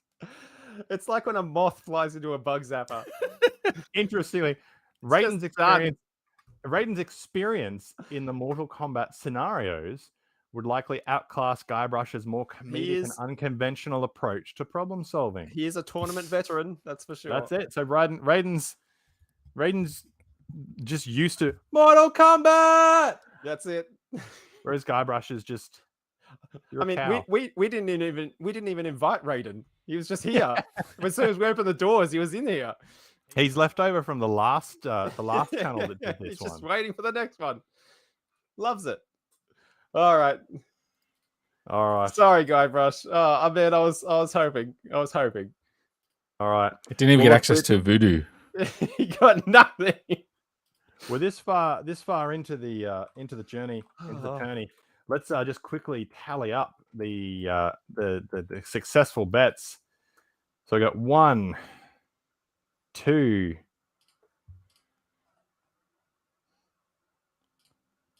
3, and 4 for Jamie. Ooh, it's 50% hit rate. That's all right. Pretty good. 1 for Sam, 2 for Sam, 2 for Sam. Oh dear. That Sam's been, I think, Well, I was going to say I'm being Sam's more voted- correct. I'm just showing how ChatGPT doesn't know how to play the game. Sam's 8 for 8, really. And 3 for myself. So Jamie so far is in the lead. So far, I am the best at gambling. But Nice. look, we've got some powerful matchups coming here. We really do. Dante Yeah, look at this. versus the Lich King. Look at this. Bowser versus Raiden. That's an interesting fight. That there. is going to be pretty good. Oh, wow. All right. Let's dive in. I'm ready. All right. Let's do it. Well, look, So Dante, this is semi-finals, right? this is the quarterfinals.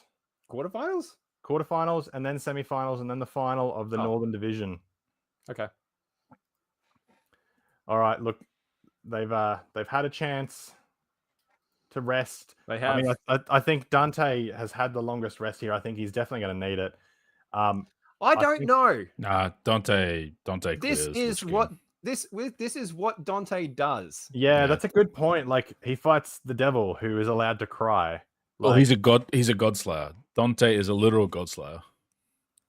And he travels through hell. Like, the army would just be another level for Dante in the way that the games operate.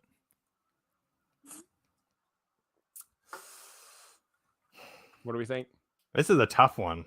I think ChatGPT is going to pick Lich King again because it's going to just say Undead Army clears, but I think Dante is the real answer. I feel like if anyone can bring the Lich King down, it is Dante. I think this is like kind of like this is the matchup that the Lich King didn't want to have when he looked at the call pedigree. Card. Yeah. I don't think it's even close. Like, the Lich King is not even close to the enemies that Dante has defeated.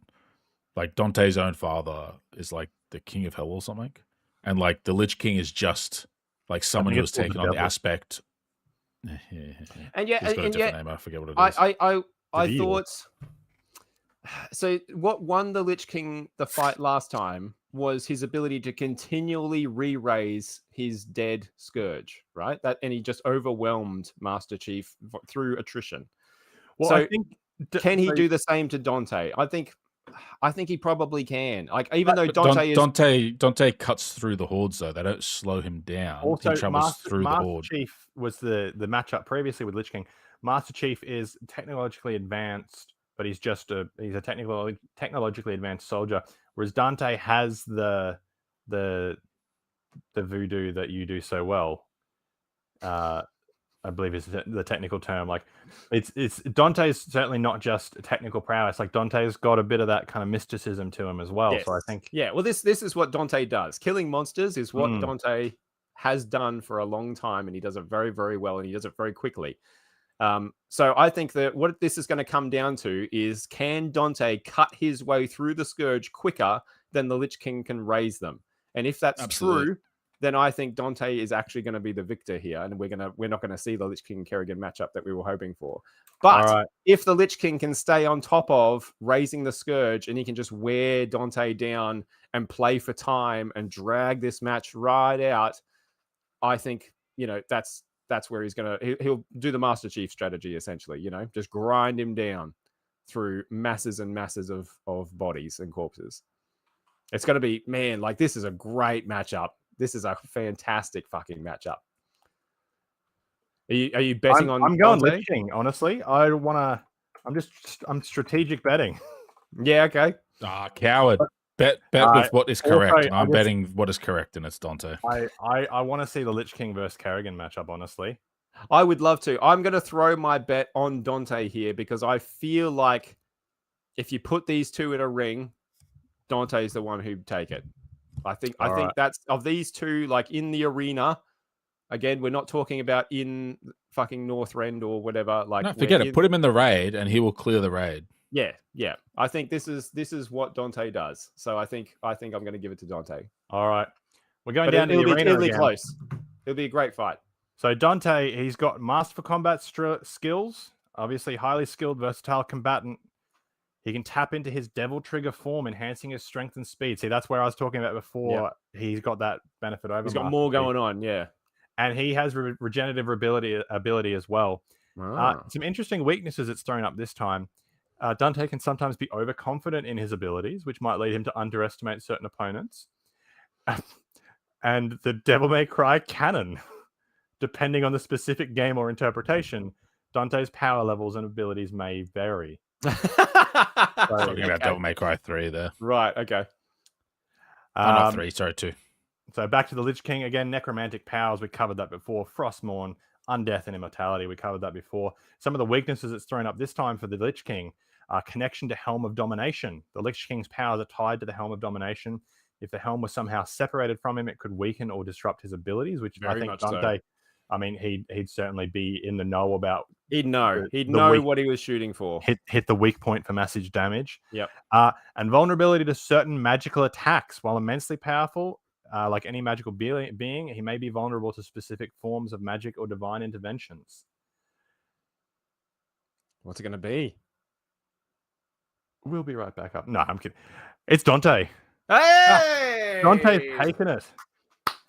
In a hypothetical battle between Dante and the Lich King, Dante's unparalleled combat skills, versatility, and regenerative abilities would likely prove decisive. While the Lich King is a formidable opponent with necromantic powers and an undead army, it brings the army back.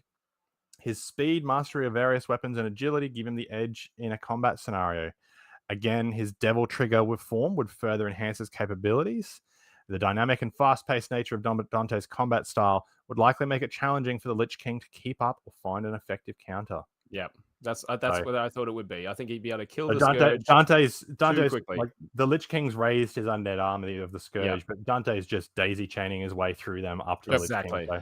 Because you've got to keep your combo going. You got to keep the triple S stylish on the screen, and that's exactly how he gets through it. Yeah. He would have made him work for it, though, the Lich King, I think. It wouldn't have been an easy win, but... it would have been a spectacular battle. Like this, like Sam was saying, like this would have been a raid level result. I think it's like when you're level 100 and you go back to... Yes. Yeah. Back to Goldshire. No. When you come from Legion and you go back to... what's that expansion called? Which from one? the Lich King? Wasn't it called Wrath of the Lich King? Yeah. Then you go back to there after you've been in Legion. You just solo the Yep. Looking for costumes. That's Dante. Dante's just looking for the armor set. Stylish. Here we go. Dante defeating the Lich King. Wow, the Lich King goes down. I mean, interestingly, by transitive property, he's more powerful than Master Chief. Then, well, I don't know about that. I don't know if Master Chief and Dante would be more evenly matched. I think that's interesting. Some of the way the bracket works out. You pull a poor bracket, and you might be able to defeat the person who defeated you. But I forget the name of the sword that Dante gets at the start of Devil May Cry 1, but it pierces straight through his body, and he pulls it out the other side. Like his regenerative power and his ability to withstand damage is just ridiculous, even against the weaponry of Master Chief. So I don't think that's super unreasonable. And look, if we can just go back to the bracket for 1 second there, Sam, clearly Dante had a bye that first round. Like he was fresh. He wasn't even warmed up. No. So look, I think of all the matchups, Dante certainly had the easiest. Well, maybe Bowser versus Sam Fisher. Went from the easiest to one of the hardest. Yeah. All right. Next one's ready to go, fellas. Next matchup, Commander Shepard. Versus... Oh God, the fourth wall. Look away. Oh, no. Look away. Oh, the full screeners. There we go. That's nicer. Oh, it's like, no, nothing ever happened. Oh. All right. So, what do we think about this one? Commander Shepard going up against Ryu. Ryu prevailed last time over weaponry. Non-tactical, though. It mentioned Commander Shepard's like bionic abilities as well, so I think that might put him on a kind of a more level footing with Ryu. Same with the tactical aspects for Shepard that was brought up. I think that'll just make it easy. Duke is clearly just dumb muscle, whereas Commander Shepard I think has a bit more brain. We'll use that the nuance he's got to him. So I think it's going to be Commander Shepard. From the reasons given in that previous matchup, I don't think it'll be close. Sorry, I think it would be close, but I think Commander Shepard would take it out just by a little bit. I mean, are they 2 feet away or are they 10 feet away when they start as well? Well, that's the thing. That is the question, isn't it? Like we saw in the last round how Ryu managed to close the distance to a ranged attacker and then very quickly overwhelm them. And I think if he can do the same thing here, he will prevail again. I think Commander Shepard's, even though he's got, you know, the enhancements and whatnot, he's got the armor. I think his greatest strength is the guns, right? It is the tech. And I think if Ryu can get through that ranged barrier, I do think Ryu can win this one as well. I'm actually going to go for Ryu here. I'm going to go. I don't. On the surface, it does look like a man who's brought some fists to a gunfight, but it worked for him last time. He got through the guns with Duke before, so I think that's a possibility. But I think especially if they do bring in his team into it this time, I think Commander Shepard's going to take this one. Yeah, right. Sam, where are you going to go with Shepard as well? As much as I'd love to see a Capcom semi-final. Well, let's see. Let's see what we get. All Come right. on, Ryu. Come on, Ryu. You can do going it, down to the ring. Come on. Shinku Hadouken. Come on. Does he have a supercharged? Commander Shepard. Hadouken. Can he parry bullets? I will note as well, every time I've put it in so far, ChatGPT has changed the spelling of Commander Shepard. Nice. So again, it's talking about his military training, highly trained, experienced soldier, military tactics and combat. He has biotic abilities, granting access to psychic abilities like telekinesis, which is interesting because I think Ryu was mentioned that earlier. And his leadership skills, which I think is interesting because, like we mentioned, his team. So it's talking about his leadership skills. He's charismatic and capable leader, known for rallying diverse teams to achieve common goals. Oh, not my Commander Shepard. But his weakness is his reliance on squad and technology. So in a one-on-one scenario, this dependence may be a vulnerability. And potential morality conflicts is an interesting weakness.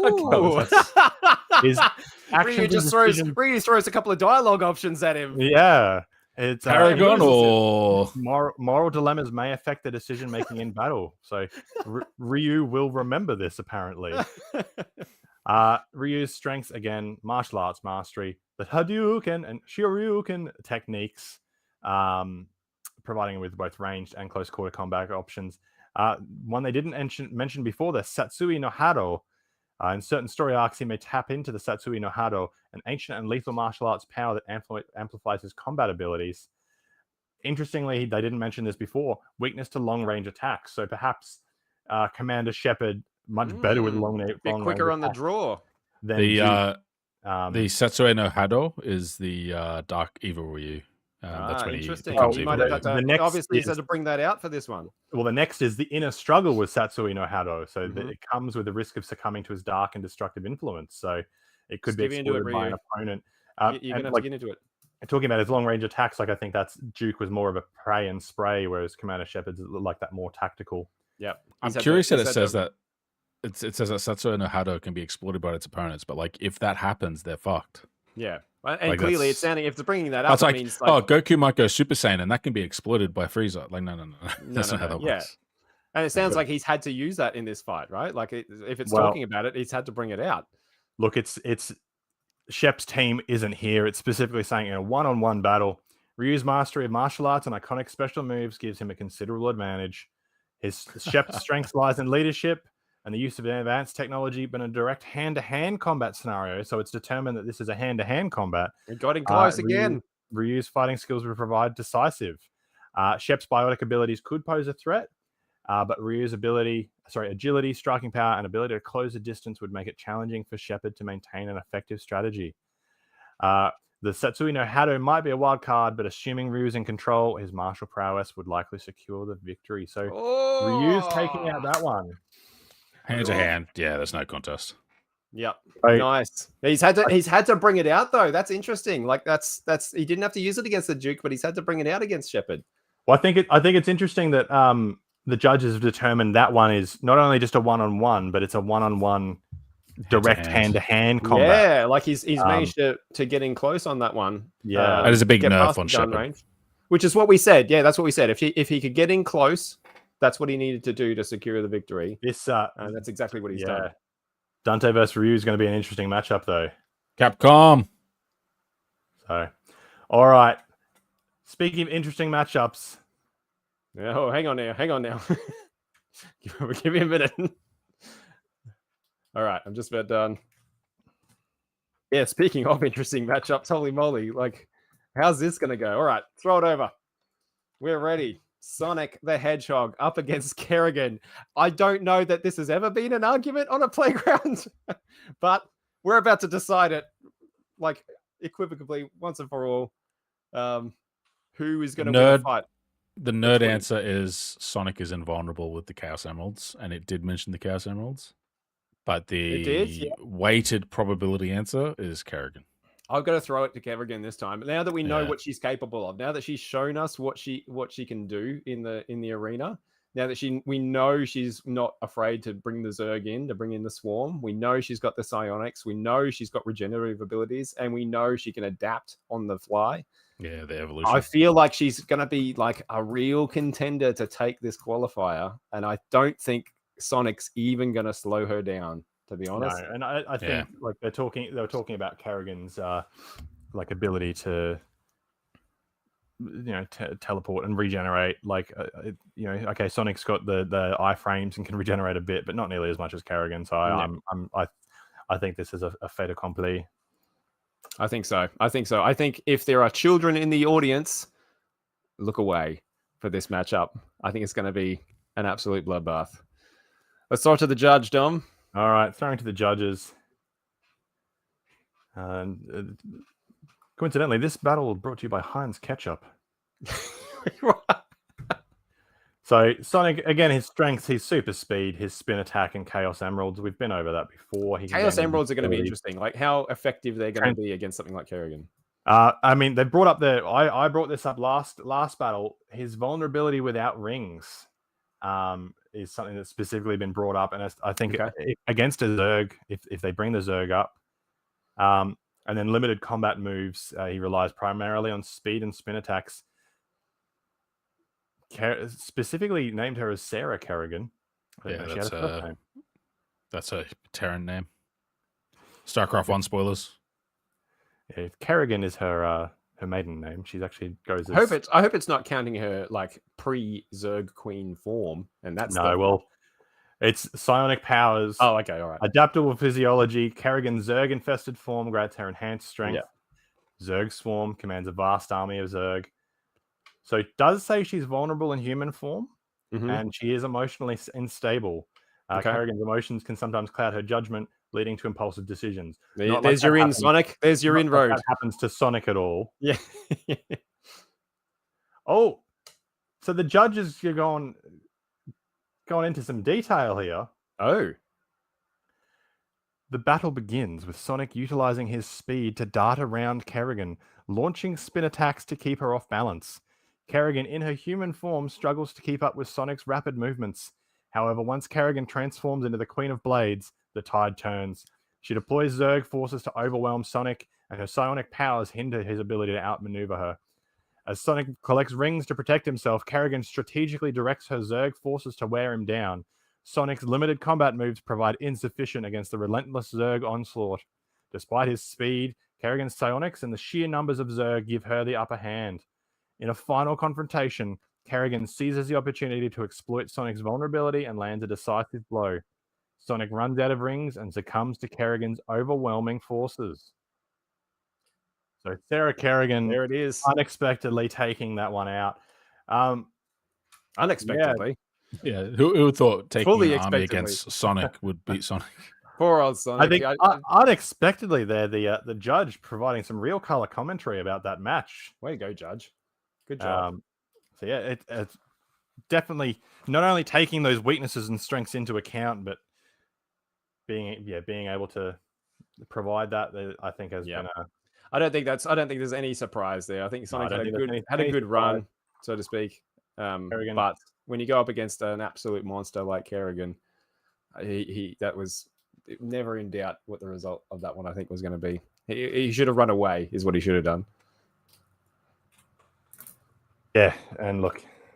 Wow, so that's Sonic. Sonic the Hedgehog is out of the tournament. Can you believe that? Like, think about that for a second in terms of huge names in the video game industry. Yeah. Sonic the Hedgehog has been eliminated from the Super Smash Royale.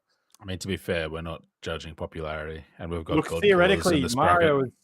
Mario is still elsewhere. So if Yeah. Mario can make it past the first bracket, Mario is better than Sonic. That's what we're going to go with anyway. That's a big if. To the agreement of the internet at large. I mean, this is definitive. It's not like ChatGPT It is. has Hey, never gotten anything wrong. You're right. This is the definitive. This is the ultimate video game character tournament. This is where we decide the greatest of all time. And Sonic, he's popular. People love him. But unfortunately, he's shown that he's not the greatest of all time. I think the judge tonight is just fresh off the OpenAI's chief executive officer decisions. So certainly making some interesting calls earlier. Some contentious calls, you think? Yeah. All right, let's get on to this next one. Now, this is another interesting one. Yeah, I mean, I think that I think it's got to go. Oh, man, it's Bowser versus Raiden. It is. It's Bowser versus Raiden. Throw us over, Sammy. There we go. It's Raiden. It's right, and I think this is where the King of the Koopas. I think this is where his run ends as well. I mean, how do you fight something like Raiden? You know, with Dante. That's very true. That would be a pretty amazing matchup to see as well. I mean, we're clearly like we're filtering things through like the sort of classic. You got your neighborhood threat, your city threat, your region threat, your state threat, your country threat, your world threat, and like we have universal threats in here. So we really do. And I think what's interesting here though is that where Bowser just absolutely demolished Sam Fisher without really much slowdown at all. Here we've got a big, strong elemental beast up against another elemental wielder. Like we're much more on even footing here. Well, Bowser, I think, he's up against an opponent I don't think he's fought the likes of before anywhere. I think that's it. I think Bowser's used to being the biggest badass in the room, right? He's used to being a big fish in a little pond, and then with Raiden, he's in a much bigger pond and realizing what else is out there. Like he's the god of thunder. Yeah. I think one of many, apparently. Yeah. Look, lightning travels faster than fire. That's true. I think Bowser would give him a good show. Like I think this would be a showy match. Like if you were spectating, if you bought a ticket, and you should have, to the Super Smash Royale qualifier number 1, I think you would get your money's worth out of your ticket from spectating this match. We're gonna have to like raise the safety glass around this match for this one. I think was held in Vegas, it would be blocked off from public observation due to safety concerns, but it would create a hell of a light show across the entire city. Absolutely. Yeah, this is going to be a really flashy spectacle, this one. I'm going to go with Raiden. I think he's going to take it. But I think Bowser would give it everything he's got in this one. I think this is a time where Bowser can really unleash to his full potential in a way that maybe he hasn't felt like he can or been able to before. Well, I think he's going to have to, and I think he'll be surprised by the fact that he hasn't gone to his full potential. Will definitely be in his detriment, and I think that's going to give Raiden the edge. And maybe if he doesn't die, discover something about himself in the process. Learn a little bit about himself. Maybe Raiden can teach him that before he tears his spine out or whatever. Real Mortal Kombat was the friends we made along the way. All right, Judge. Well, sorry, I'm going Raiden. You're Raiden as well, Sammy? Yeah, Raiden. Yep. All right. It's a god. He's a god. King God of the Koopas, Sammy. King of the Koopas. Yeah, king. You see? I said god and you said king. Yeah. He's a god to the Koopas. What is a king to a god? But what is a god to a non-believer? Exactly. So Bowser, we've covered him before. Super strength, fire breath, shell defense. It's showing up the weaknesses now. He's got slow movement, which I think is going to be that's going to be a big problem against somebody from Mortal Kombat, especially Raiden. Against someone made of lightning. Vulnerability to jumps. Definitely. Is he? Sorry. When is he vulnerable to jumps? Off the top of my head, I can't think of any game where you jump on Bowser. Like, that's a bad Bowser's thing. large size and weight make him an easy target for characters with strong jumping abilities. Mario clearly doesn't have strong jumping abilities, but he does have jumping abilities. It's like Shadow of the Colossus. But he doesn't beat him with jumps. He beats him with bloody crumpled up Mecha Koopas. You jump on and you climb up on up there. You know, you get right up in Raiden, he's got lightning attacks. He can generate and control electricity. He's a martial arts expert. He's a skilled martial artist with lightning fast strikes. He can teleport short distances to evade attacks and gain potential advantages. Does say that he's not invulnerable to physical attacks. That's right. He does have a bit of limited range. We've got a summary again. I think it's nice to have the summary for these last couple. All right. How's it go? How's it go down? The battle kicks off with Bowser charging towards Raiden, relying on his brute strength to overpower the Mortal Kombat warrior. Oh, I think it's Bowser breathes fire, attempting to keep Raiden at a distance. However, Raiden uses his agility to dodge the flames and closes in with rapid martial arts strikes. Bowser's shell provides some defense against Raiden's attacks, but Raiden adapts quickly, using his lightning powers to bypass Bowser's defenses. Raiden's teleportation abilities further confound Bowser, making it challenging for the lumbering turtle to land significant blows. As the battle progresses, Raiden exploits Bowser's slow movement, darting in and out with lightning-fast strikes. Despite his resilience, Raiden's combination of speed, martial arts expertise, and electrical attacks prove too much. Raiden delivers a final electrifying blow, incapacitating Bowser. Winner, of course, there, Raiden. Very, like, you said it was going to be a light show. You weren't wrong there, Jamie. No, especially right. Raiden finishing off with the lightning. That's what the people came to see, you know? Got to give the people their money's worth. Look, it's the don't tase me, bro version.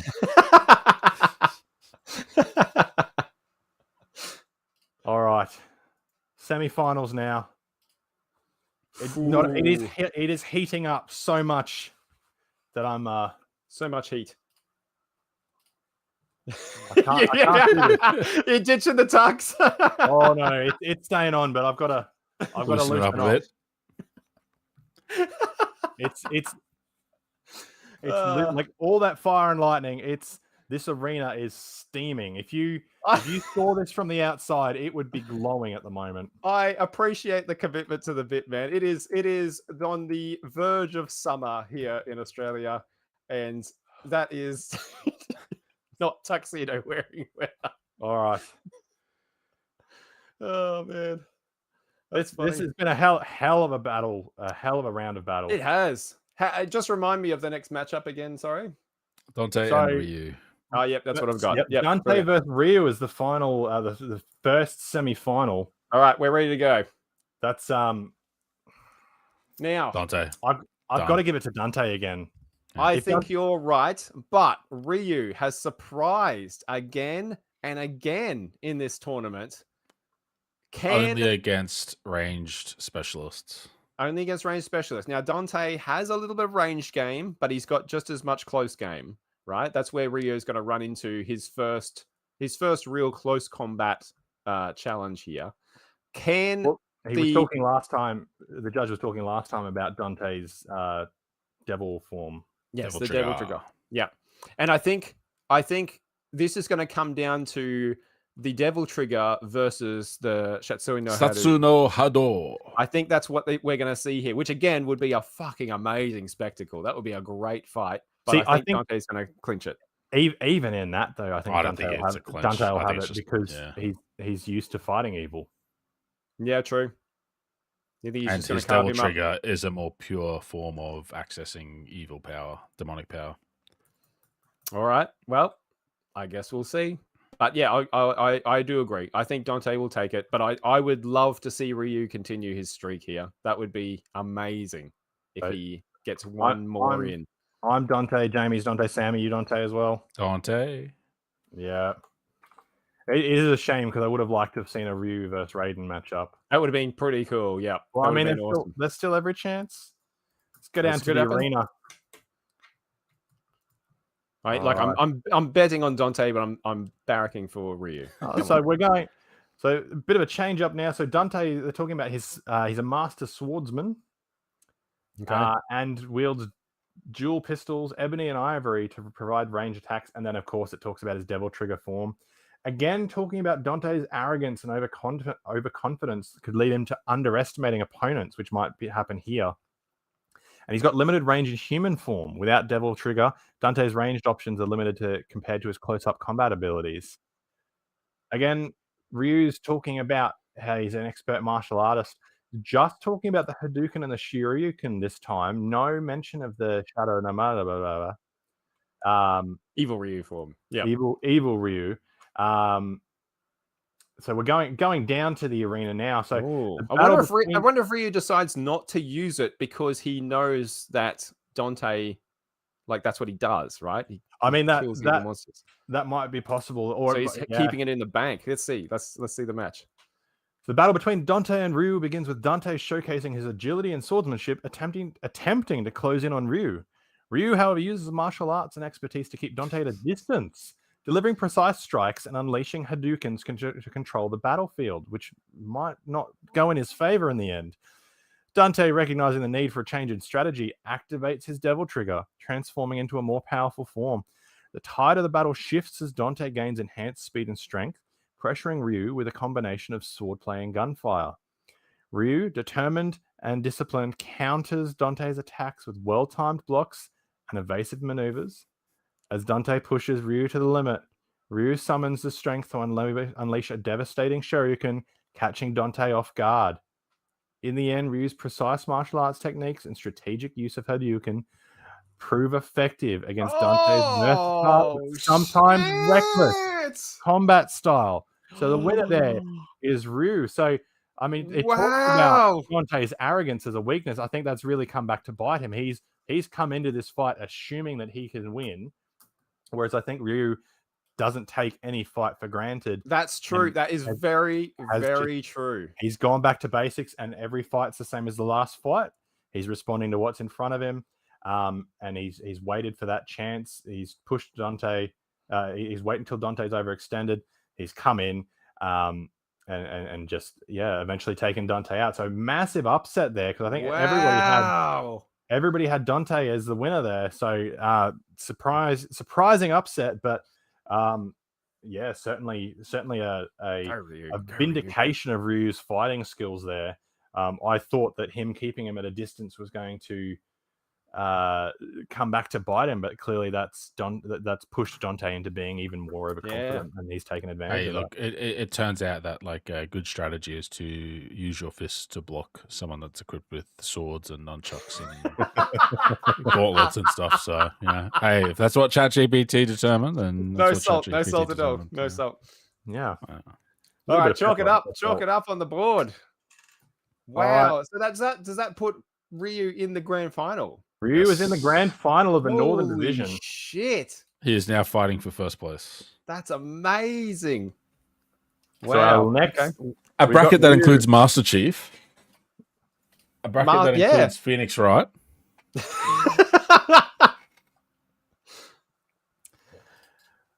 There's still a chance. So then, Ryu is our first grand finalist. Well, not grand, preliminary finalist.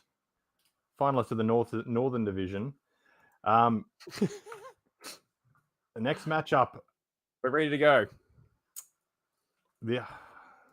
Now. I think it's going to be Raiden. You really think so? Yeah, because he can teleport. He's got lightning. I think that's just going to overwhelm the Zerg. Especially the last time it talked about Kerrigan starting in a human form. If he can get to her before she goes to full Zerg, it might be over before it started. You never go full Zerg. I'm sticking with Kerrigan here. I think Kerrigan's got what it takes to take this qualifier. I think she can beat Ryu, and I think she can beat Raiden. And so I'm throwing it in with Kerrigan. I think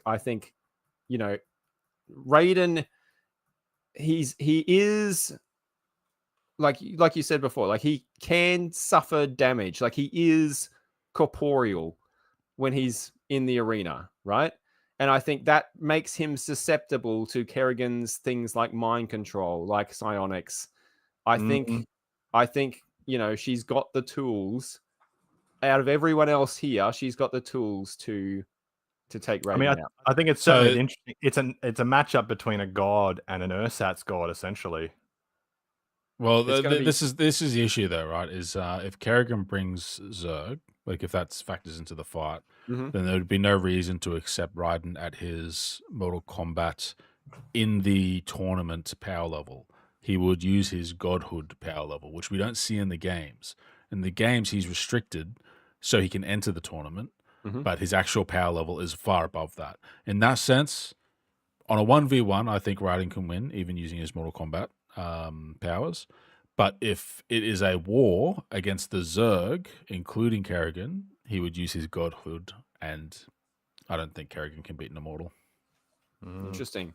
Here's the question though. Do you think, even if Kerrigan showed up and used the swarm, used the Zerg, do you think Raiden would allow himself to use those godhood powers? Or would he That's his natural remain- state. Like, he only elects he- to take them off when he's in the Mortal Kombat tournament. Right. And this I is not the think Mortal Kombat tournament. it's not, you're right. But I think he would put the same parameters on himself. Like, I think this is a situation where perhaps he could win if he took the weights off, you know. But, Like, but, and I but don't this think is he the will. thing. Like, this is the thing. This is like the idea that Peter Parker pulls his punches. Yes. Like, as soon as an opponent comes up that can withstand or requires a harder punch, he punches harder. Yes. Raiden, it's not like he needs to go and prepare to restore his godhood. He just increases his output. Okay. And I think facing something like Kerrigan, like, he's got no reason to treat her like a human. He's because going to she is have a to. He's Zerg going to have being. to pull some stuff out here. Like, if he's going to take this, I think he If can't. he has to operate at God level. If he He has operates to- at I'm fighting Johnny Cage levels, then Yes, no, he won't win. exactly. Yeah, if he's acting like this is the Mortal Kombat tournament, and it's not, we're in a different echelon, gentlemen, to the Mortal Kombat tournament. This is the Super Smash Royale. This is no mere Mortal Kombat tournament. He's going to have to, unleash a little bit. Otherwise, Kerrigan's going to devour him. I think it is a possible that, like, if he gets swarmed, he could be overwhelmed though. If he's not able to get out of that swarm, that would be interesting to see. It'd be a shame if he could teleport, If he was like the form Yeah, of but- lightning. yeah. He can only teleport short distances. Yeah, Mm, and we are in the arena. I think that's based on his human restrictions. Because as a god, he actually does just use it to zip around like Mega Man. All right.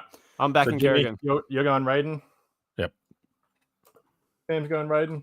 I'm going Kerrigan. You're going Kerrigan? Yep, I'm backing Kerrigan. I think Kerrigan's got, like I said, I think Kerrigan could take this tournament. She'll beat Ryu, hands down. I think if she gets through here, she'll win the qualifier. But we'll see how we go here. We'll see. It's all about how much Raiden's willing to unleash. Maybe Ryu can get a shuriken in. I'm going to go Kerrigan because it continually talks about her regen ability. That's true too. So, all right. Here it comes. Well, look, the fight's happened while we've been talking. Oh God, we've missed it. So Raiden, he's a thunder god. He's a martial arts expert. He can teleport. Weaknesses, he's vulnerable to physical attacks, so he's not impervious to physical harm, which is interesting when you've got the swarm as a factor. Mm-hmm. Everyone's vulnerable to physical anyway. Limited range, Raiden's most potent attacks often require close proximity to the opponent. Kerrigan, again, psionic powers, adaptable physiology, and a Zerg swarm, emotional instability and vulnerability in human form. These are the same strengths and weaknesses we had last time from Kerrigan. It's that adaptability. I think is going to clinch it here. Go on. All right. The battle begins with Raiden using his teleportation to evade initial attacks from Kerrigan's Zerg forces. Kerrigan in her human form relies on psionic powers to disrupt Raiden's movements. Raiden, with his lightning-fast strikes, manages to fend off initial Zerg assaults. As Kerrigan transforms into the Queen of Blades, the battlefield dynamic changes. She deploys Zerg forces strategically, overwhelming Raiden. She's playing in RTS. The Zerg's adaptability poses a challenge for Raiden, who finds it difficult to predict and counter their varied attacks. Raiden's lightning powers prove effective against individual Zerg units, but the sheer numbers of Kerrigan's swarm make a formidable challenge. Kerrigan herself engages Raiden with a combination of psionic powers and Zerg-enhanced physical prowess. In a critical moment, Raiden attempts a powerful lightning strike to turn the tide. However, Kerrigan's adaptability and resilience allow her to withstand the attack. Taking advantage of Raiden's momentary vulnerability, Kerrigan seizes the opportunity to unleash a devastating psionic assault, incapacitating Raiden. Kerrigan taking it there out. it is. Look, I mentioned Sorry. Was that not Zerg winning? I heard a lot of Zerg Raiden- going on in there. Kerrigan struck the final blow, and is she not? But Zerg she was and Zerg playing an not her? RTS. Well, but She the did. problem Hey, is, look, like, she was using. I her heard strength. about 50% of that was Zerg wearing Raiden down. I mentioned before that he was going to. The initial attack was from Zerg. I'm just pointing out that we got some pretty bad actors in this tournament, bringing all their buddies. You'd be nothing without the Zerg Kerrigan. Nothing. Well, I'm not saying he should be nothing, but you know, we'd hear a bit more about Kerrigan. She's using all of her assets, I think. So shouldn't Raiden be using all of the warriors? Hey, he could have done. That go to the tournament. Yeah. He didn't though, did he? That's on him. I mean, they're not naturally on his side, though, are they? The humans are. Look, I think that was a hell of an upset, and like I did mention that he was going to be in trouble if he got swarmed. Yeah. And I think that's what happened there. He was moving well, but he's become overwhelmed. There's just too many targets. Funny that he did exactly what Sam predicted, using the teleport to escape the Zerg onslaught straight away.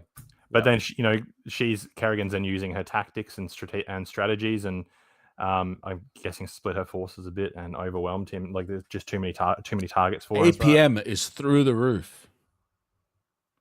Actions per minute. That's like when you're playing competitive StarCraft. That's how you measure how powerful players are. I get the gag now. I get the gag. Say it again. Yeah. No, it's fine. It's fine. Fuck. All right. Let's throw that one in the charts and let's Kerrigan taking it out. Final here. Final fight for the Northern Division Super Smash Royale Ultimate Tournament. It's Ryu versus Kerrigan. I don't think anybody looking at I don't think anybody was thinking that was going to be the final max. No, I know. That was not the final I thought we were going to have. Like Ryu, you got to give the kid credit for his guts, don't you? He's certainly got determination. He's pulled it through. But look, I think I know we don't have the screen up yet, but I like just the way that Kerrigan's taken out Raiden. Ryu, I don't think has got a chance. He's certainly got determination. He's got that mental focus, but I think he's going to get swarmed, and ready when you are. It's going to be too much of a target-rich environment. Yeah, I think there's nothing but hats off to Ryu for getting this far, right? He's been the underdog in almost every single fight, pretty much every single fight that he's been in. Sometimes the significant underdog, and he's fought his way all the way through, which really, like, how Ryu is that? It's about as Ryu as it gets at the end of the day, you know? Like, of course he's fucking here, really. It's not, when you think about it, it's not actually all that surprising at all, but I do think he's going to get mauled here. Look, yeah, absolute props to Ryu. He's shown incredible determination, but I think he's just he's up against he's an immovable force, unstoppable force. But I think he's up against 1/3 of the StarCraft universe. That's it. He's playing Street Fighter in an RTS, and it's just not going to work for him here. I think Kerrigan's gonna take this one home. But man, a little piece of me would love to see Ryu get up on here. I was talking before about I love an underdog. This is an underdog fight. Go on, put your bet there, Dom. Put your bet on Ryu. Go on. Come on now. Kerrigan's going to take it. All right, Ryu, let's go. There you go, Sammy. He's come this far. Sammy's got the underdog. He's got the 100-1 bet. Yep. This is where he just gets rich here, right here.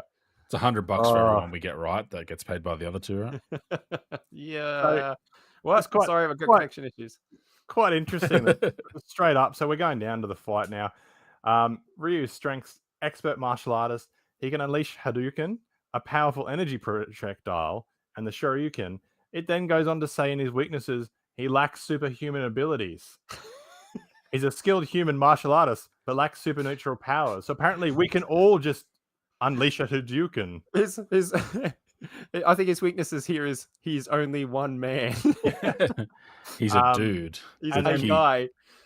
his vulnerability during special moves. So if he misses one of his special moves, he's temporarily vulnerable if they miss. I mean, it's a target-rich environment, so they're probably not going to miss. But look, we went through Kerrigan's strengths. Yep. We went through her weaknesses. There, she's more vulnerable in her human form. We've seen what she can do. I don't know how it's going to go any better. Let's go down to the battle. Let's do it. Let's see it. Here we go. This is the big one.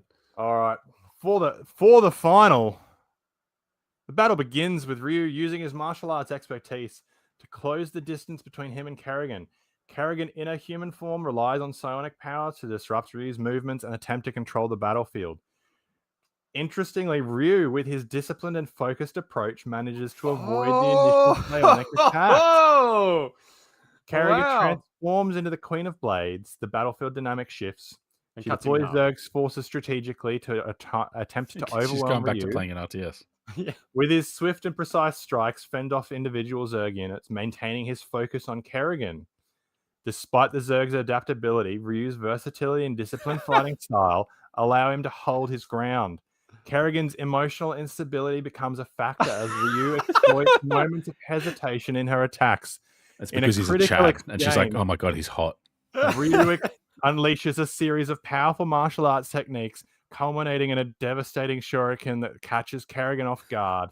What the fuck? Kerrigan, Ryu seizes the opportunity to deliver a precise Hadouken, incapacitating Kerrigan. The winner is Ryu.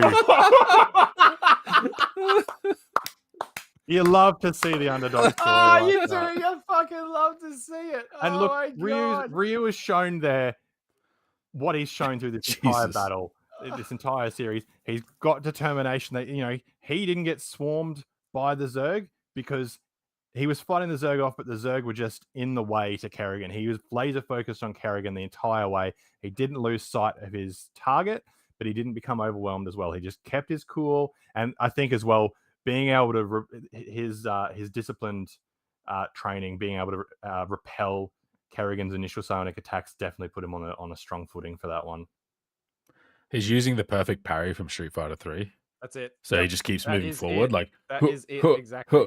If you've ever seen, there's like a famous finals where like a Ryu against a Chun-Li, and like the Chun-Li player does like the lightning bird kick, and he's parry, and then at exactly the right moment every time. Boom, boom. And that I think that moment on the internet is what has convinced ChatGPT that Ryu could beat the Queen of Blades. Yeah. Look, I think that was I know Sam put his bet on Ryu, but I don't think even Sam was expecting Ryu to win. So, look, if he can beat Dante with a surprise Shoryuken, then he's kind of a wild card. So, going over to the screen, there we go. Ladies and gentlemen, your champion for the Northern Division, the Super Smash Royale Ultimate Tournament, Ryu. A homeless man.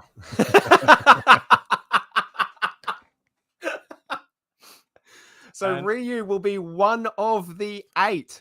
One of the 8 going into the Grand Championship at the end of this.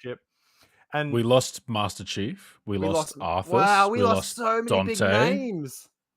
We lost Bowser. We lost Luigi. We lost Sonic. Who's going to make it to the other 7 positions? We lost the fucking Lich King. There's some big names. And I think that's sort of the beauty of this tournament is that they're all big names. They're 128 big names that everyone knows and loves. There's always going to be big heavy hitters that are getting knocked out. And look, let's just looking at the first ones, like Kerrigan beating Scorpion, then getting Sonic the Hedgehog. I think that was she had an easy run, whereas Ryu the whole time. That's right. He's done nothing but struggle. That's a rough match. That's a rough match. That's a rough match. I think he's definitely shown determination there. I think you can't argue. Look at the votes on Ryu. Look at the votes. Yeah. You cannot argue. Even if you don't agree with it, you cannot argue that he doesn't deserve to win this game. Oh, absolutely. Right? He's fought tooth and nail against matchups everyone thought was outclassed in every time.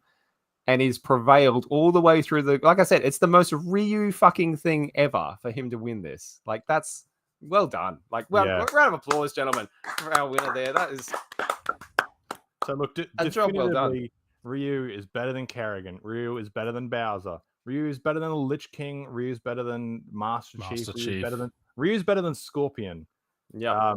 I mean that's a given because Sub-Zero beats Scorpion and Ryu is better than Sub-Zero. Ryu's better than Raiden. I think is an interesting outcome from that. Ryu is one of the 8 greatest video game characters ever made, definitively. Look, I think even no matter what happens with the final 8 when we finally get there, making it to that 8 is an achievement in itself. So it's a victory already. Yeah, that's congratulations, right. Ryu. If this is as far as you make it, I think you can definitely hold your head up high, and then wander off into the sunset as you do. And for those of you keeping track at home, Jamie with 8 votes is the best better. Hey, if only that translated to real life skills. Sam and myself coming in a second place at 6, so it was quite close. It was. But yes, why don't we call whoever got the grand final 2 points then? That's you fair. Would still be 7, Sam.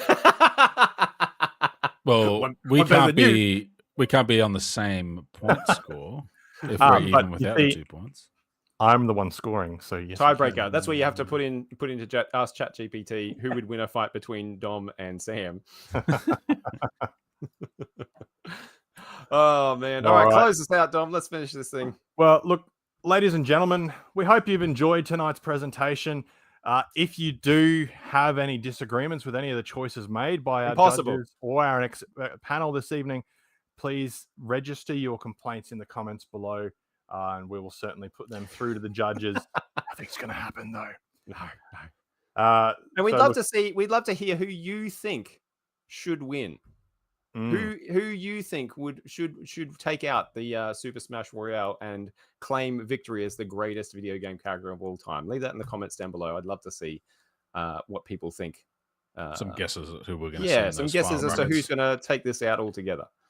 Yeah, there are definitely names here that I was not expecting. So, look, Luigi. Thank you to our broadcast partners, YouTube, and from everybody here at the Sidescrollin TV broadcast center. Keep side scrolling. Bye-bye. Ciao.